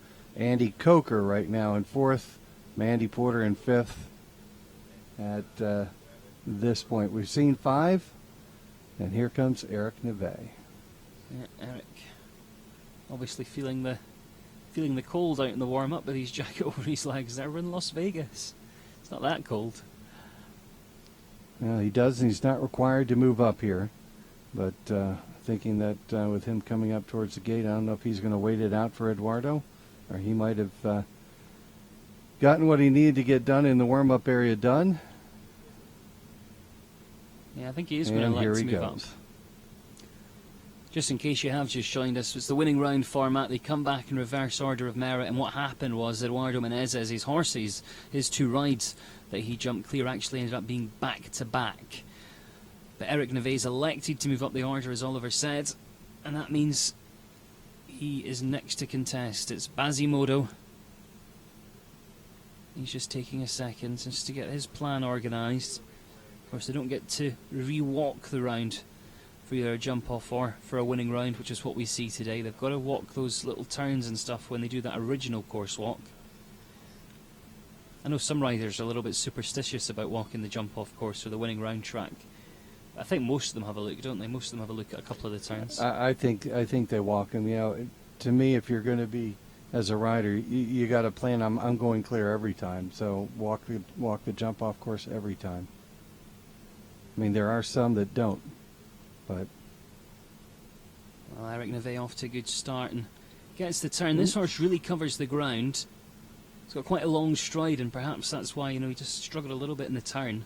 Yeah, Rich and Eduardo made that first turn probably the best of anybody so far.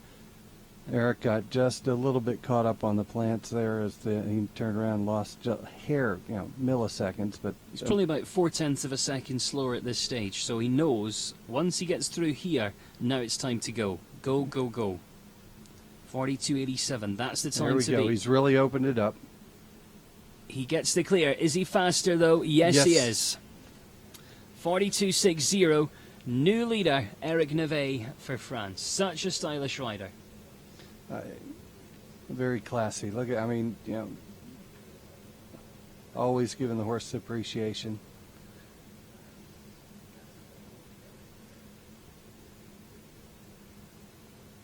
Gives the high sign up.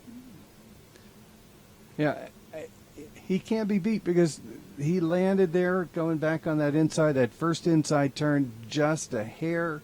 Had to lost maybe a millisecond having to adjust on that plant there going back. So that's about the only place you can say he lost any time, anything. Yeah. You know? I mean, everything else was done letter perfect. Well, someone asking us, wow, cold in Vegas, what's the temperature there? just about to have a look on my phone and I'll let you know. I have to say, we mentioned this earlier, everything here is all under one roof, literally, from the hotel to the ring to the entertainment to the restaurants. So I know a lot of these riders, like us, haven't actually been outside for a few days, and everything is climate controlled. So if you saw Eric there with a jacket on, everything's air conditioned, so it might just have been slightly cool in the warm-up. Outdoors here today, it's 18 degrees. And it does get quite cold in Las Vegas during the winter, Oliver, doesn't it? Yeah, and that's 18 Celsius. So it's, Oh, I don't know about Fahrenheit, but yeah. I forget you guys don't work in centigrade. No. What's that in Fahrenheit then? Oh, I don't know. You got to look at your phone. Okay. Well, while you do that, I'll introduce Mavis. How about you do that? Mavis Spencer, of course, Dubai, one of the young riders coming forwards. It's 66 here. 66, and a little bit cloudy. Not that we've been outside, but Mavis, who's had 2 or 3 horses with us this week, she has been incredibly unlucky. Well, yesterday she was second in the U25 championship.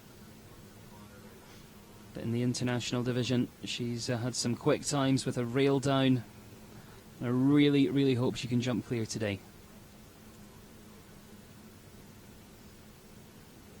Her mom's been here all week long. Always entertaining. Now she rode that turn beautifully.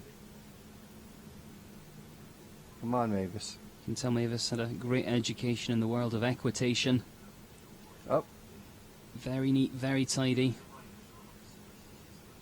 Not going to be the fastest today, unless she really pulls it out the bag. A little bit, about 3 seconds slower.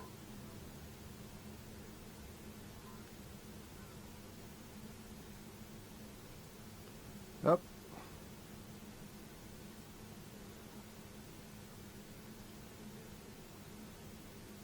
Well, comes down to the last. She does get that clear today.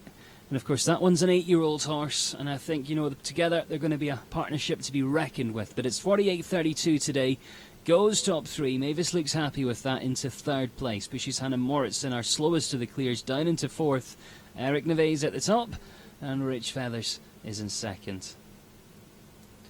Don't know what we've started here. Everyone's now telling us the temperature where they are. Mia Larson says it's 9 degrees, 49 Fahrenheit there. 30 degrees Fahrenheit in Minnesota and snowing. Crystal says, yeah, 66 can be pretty cool to us up here in the desert. And 2 degrees wherever Bubblegum Pet says. I'm guessing that might be Europe.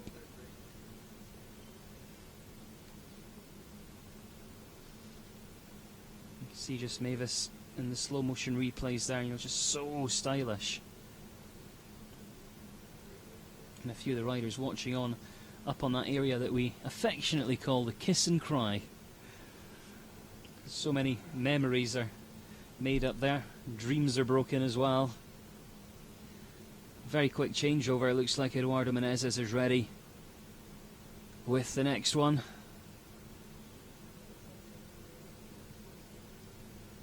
And we know he's quick. He has the fastest time that we've seen here in this winning round, but of course one rail fell to the floor and he ended up on 4 with the first round.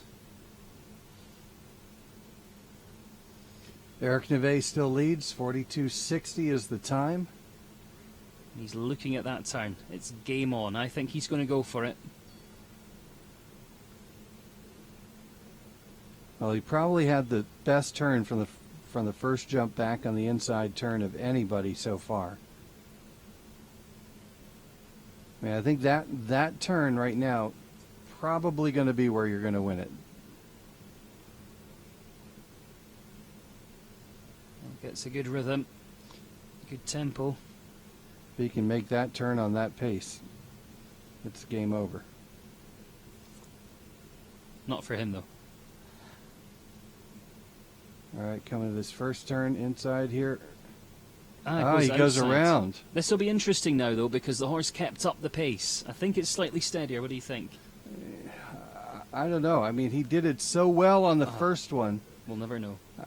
I think this one, maybe this one is not have the best steering. It's not one that's going to be doing your major inside turn. Because it looked there coming around where he stopped there. It was kind of more of a steering issue. To be fair, the first horse he rode was a 12-year-old. This Yeah. one's an 8-year-old, and it's amazing just how much they can learn within that four-year gap. Well, their education, they're better broke. They've been there. They've done it. You know, you're going to take more of a shot on a seasoned horse.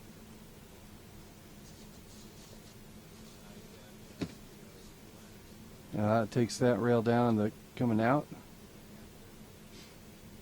The time allowed of 60 seconds. It's 1 for 4 in the time faults for a winning round format, and that means it will be a total of 12, 73.01 for Eduardo Menezes.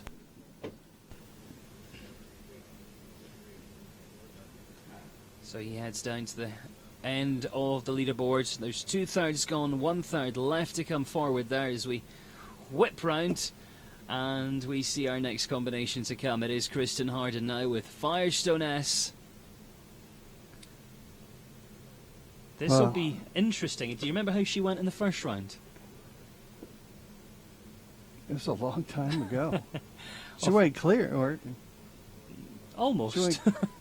She almost went clear. Or did she go No, clear she with went this one? clear. She went clear. See, even I can't remember. that's why she's in the last 4. What I can remember is, though, that she could take a check and then she kind of left it alone in the last 3 Yeah. strides.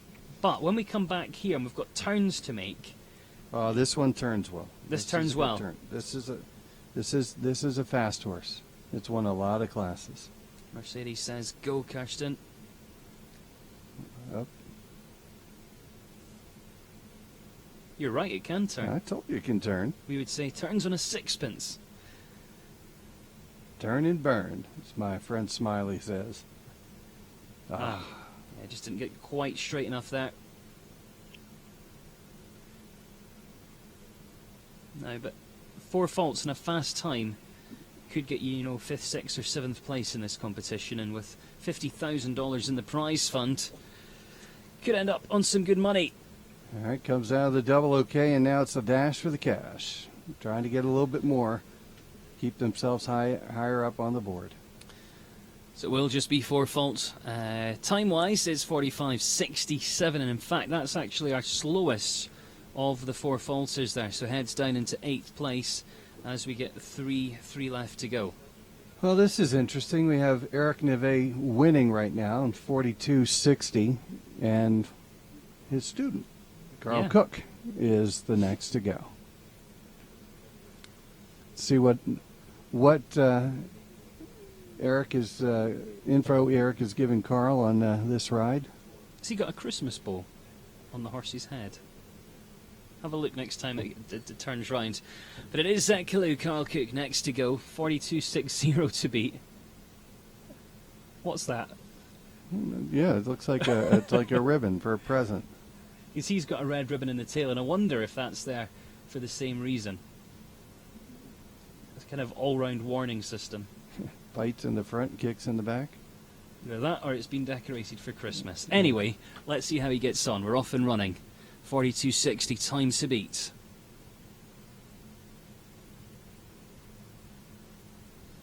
Nice turn. Didn't really gallop down after the turn as much as Eric did, though. Ooh, but he's slick there. Got to be landing out here on 23. Right on it. Yeah, just a little bit steadier into the turn. Maybe got a couple of tenths of a second to make up now. Got to be careful in this combination. It's taking a bunch out. Now he opens it up. Oh, has he done enough? No. 43.19. Really good try. Will go into 3rd position. Into 3rd there for Carl Cook and Kalu. Mercedes said it's all about the Christmas spirit, Crystal. OMG, it's a Christmas bow. We think it is. Well, he's a happy guy, as you see in his headshot there. We'll have to ask him afterwards. Master of Faster is in next. Richard Spooner, as he's known out here on the West Coast. Yeah, and Cristallo, it's a seasoned horse, 18 years old. Very hard to believe when you see how it goes and just how healthy and happy it looks. But Cristallo and Richard Spooner, 2nd last to go.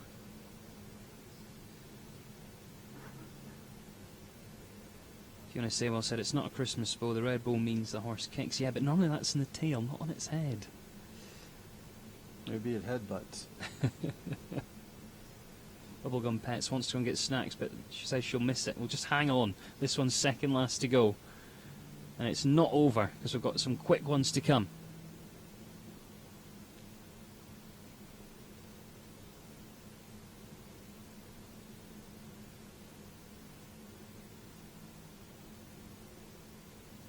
Good turn there as they rolled back. Landing over here. Ooh, he's opening it up. Time check's about He's ahead. second and a half up, I think. Oh, it's game on. Okay, come on. Oh, whoa, whoa. Now burn. Oh, if this stays up, we have a brand new leader. That is Oh. guaranteed. And it does. Let's have a look at the time. 39.86. Catch me if you can, says Richard Spooner. He jumps clear with Cristallo. Now that adds the pressure on. I'm not sure if it's over, though.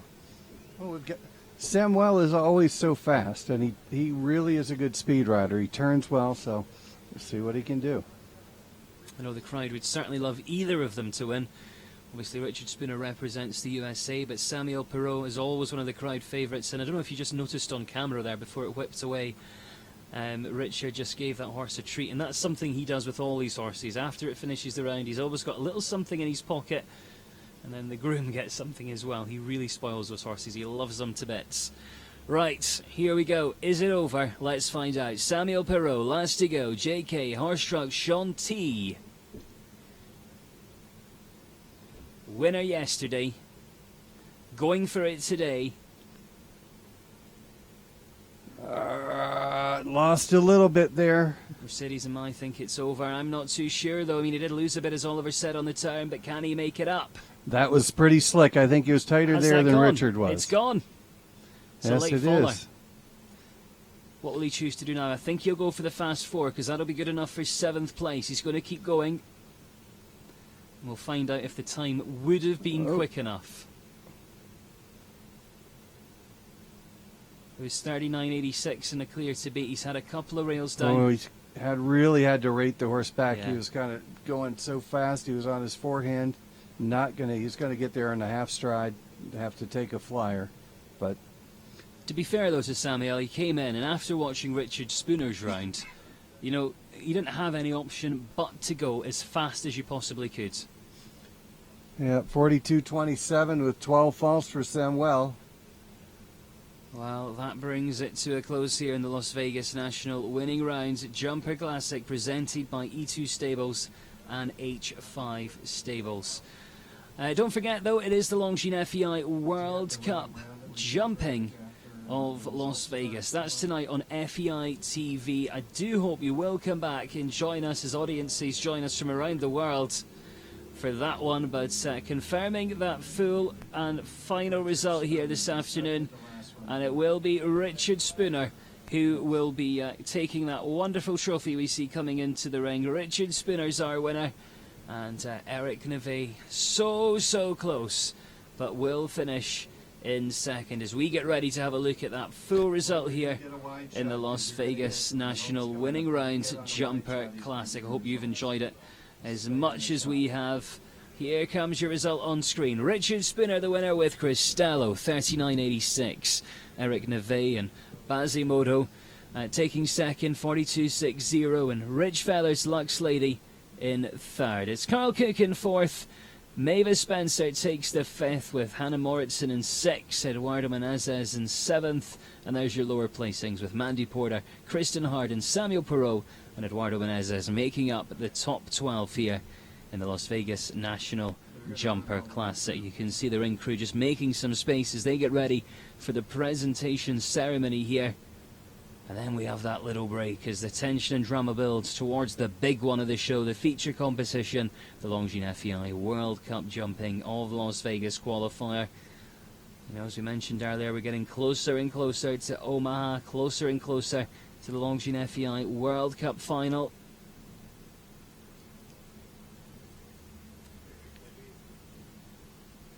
Everyone on the YouTube chat window saying congratulations to Richard Spooner.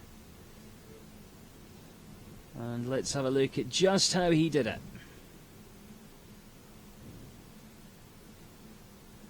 So this is a little replay, and having a look at where Richard managed just to shave off that time. You can see from the get-go, Oliver, he was already at a good rhythm. He jumped at an angle, thinking about the turn. Really set this turn up so well. Lost 0 time there.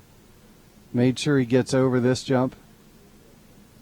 And then it was all business. Nice, really slick coming back here inside on a tight shave turn. Inside back. All done on his turns. All done on his turns. And then made sure he got to the perfect distance here at the double. And turn and burn and let it go.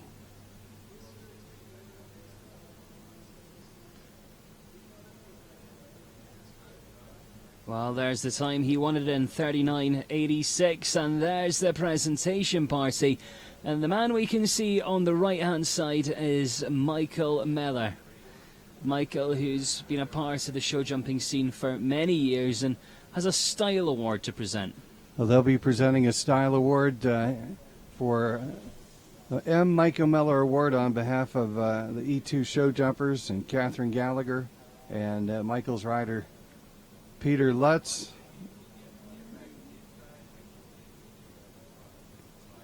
As they're going to await the winner of that award. Do you have that M. Michael Meller Style of Riding Award video in the queue or no? The rest of the presentation party out there. And just on the far right of the screen, you can see that big trophy, the big bowl, and on the bottom, so many of the world's top riders named and engraved on there. And they become part of the story here at the Las Vegas National Horse Show. If you've never been to this venue, it's around about maybe 5-10 minutes away from the Las Vegas Strip, and it really is a venue that never sleeps, with a huge casino out the front next to the hotel lobby. Upstairs you've got the hotel. You've also got the cinema with 14 screens, a huge bowling alley. They've got bingo, comedy clubs, shows. And as we see down in the ring, the applause starts. And that man is Eric Neve, and he comes forward being presented with that special presentation. Do we watch and get a better shot of that? And there's our Style Award winner. And that award, not only given for the riding, but the way the gentleman, how he carries himself. So again, Melissa Brandis, the Vice President of Marketing for Blenheim EcoSport, the organizers of our show. It's kind of done on, this is a gentleman that you would want your kid or a young professional to emulate. Yeah. Michael chats everyone around the showground when he's making that decision, doesn't he? The stewards, the judges. The management, the in-gate personnel, back the FEI stewards in the stable area. Anybody that this gentleman comes in contact with, Eric Neve is always a true gentleman, an exceptional rider, true sportsman who cares about his horses. The horse always comes first. And, it's a well-deserved recipient of this award, M. Michael Meller Style of Riding Awards, given around the United States, and they've presented it at a few Canadian shows as well. Last at the National Horse Show, they presented the award at the American Gold Cup, and this is the first time that they brought this award and presented it here at the Las Vegas National Horse Show.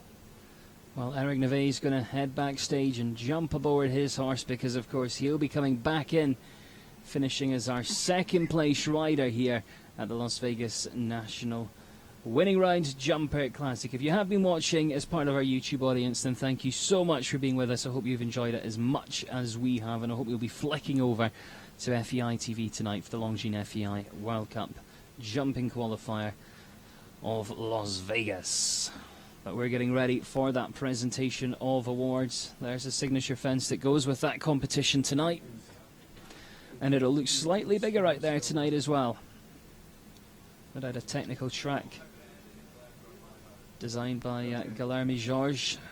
And the presentation party heading back out now. Of course, this competition presented by E2 Stables and H5 Stables. And Enrique Gonzalez joining us along here representing the H5 stables. And here comes then our top few in the Las Vegas National Winning Round Jumper Classic.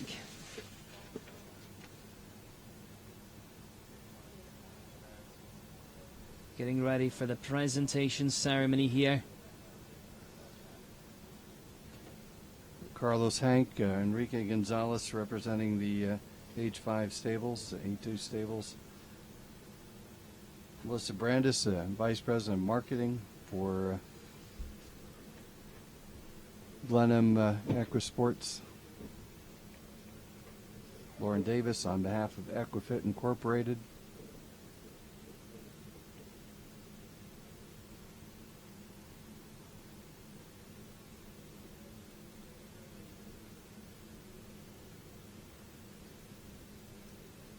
And they're getting ready then for that presentation ceremony. It's been an incredible afternoon of sports and such a tough competition. 47 starters. In the end, it was the 25% that made it back for the winning round, so that was 12 that came through. Started on a 0 score, and it was the man who was second best in the first round that pushed himself up and ended up taking the win. And you can see the full line up there coming back for that presentation ceremony. And treats for every single horse in the lineup.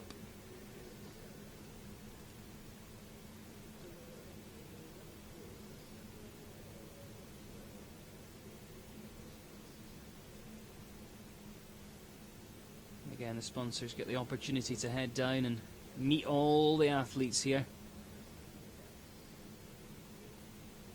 Of course, the sport relies so heavily on the sponsors, and the supporters and the owners.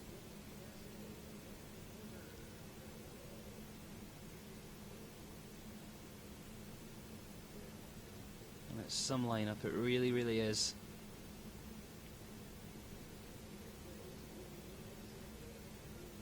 Enrique and other riders we'll see tonight. There's Andy Coker.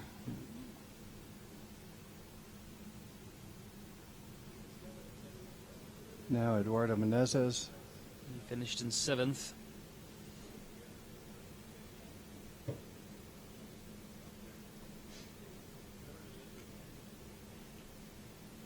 And they progress on down the line. Hannah Moritzen picking up 6th place.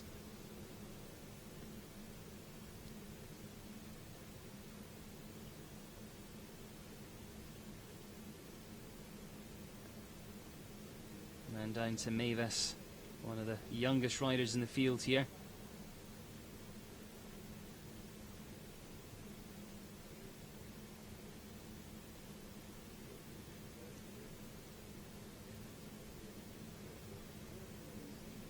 Carl Cook. He finished up in 4th today. And then, of course, we head to the top 3, the podium places. Rich Feathers finishing in 3rd for the United States of America.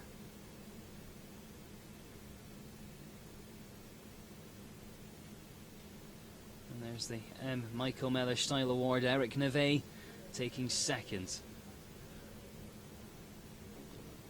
2nd place for France, and then they will turn around as the presentation party heads over, and we'll turn our attention to the gate and be welcoming in our winning combination. And there he is, the man who's no stranger to the winner's circle for the United States of America. Huge congratulations to Richard Spinner and Chris Stallo. Oliver, for a horse that's 18 years old, he still looks so well, so fit, so happy. You know, Richard's, he said this is his 2nd horse of a lifetime, his first being Robinson, who showed well up into, you know, his later years. And Richard always, he picks and chooses where they go, the footing they go on. He really is, you know, maintains all of these horses well, and, you know, always, his plan is always made with that horse in mind. And I think these days the riders have to be so careful to plan their horses' careers, because there seems to be just more and more events all over North America and all over the world.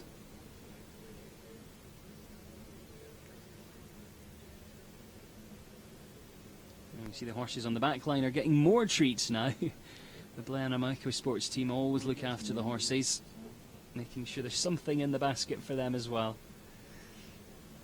Great shot there for Richard Spinner. We can see he really appreciates each and every one of his horses, and we're going to continue our presentation ceremony as the crowd rise and as we salute Richard Spinner with the playing of the national anthem.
Well, huge congratulations there. Richard Spinner taking the lion's share of the $50,000 prize fund here.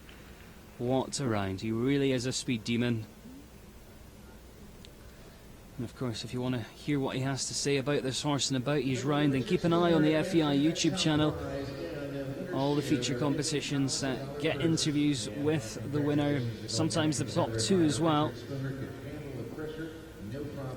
And they'll be published on the FEI YouTube channel later today. But he'll be taking that, what would you call it, a tray? Yeah, a lovely tray. A lovely tray, we'll Lovely call it. silver tray, and he gets some of the Equifit product there as well for his efforts. There's the Enrique Gonzalez, Melissa Brandis in the presentation, as well as Lauren Davis from Equifit.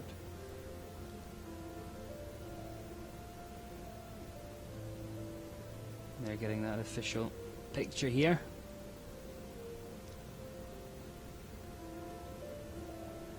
There's that lovely horseware cooler, the sash, the ribbon, and a big pat on the back, all going to Richard Spinner for the USA.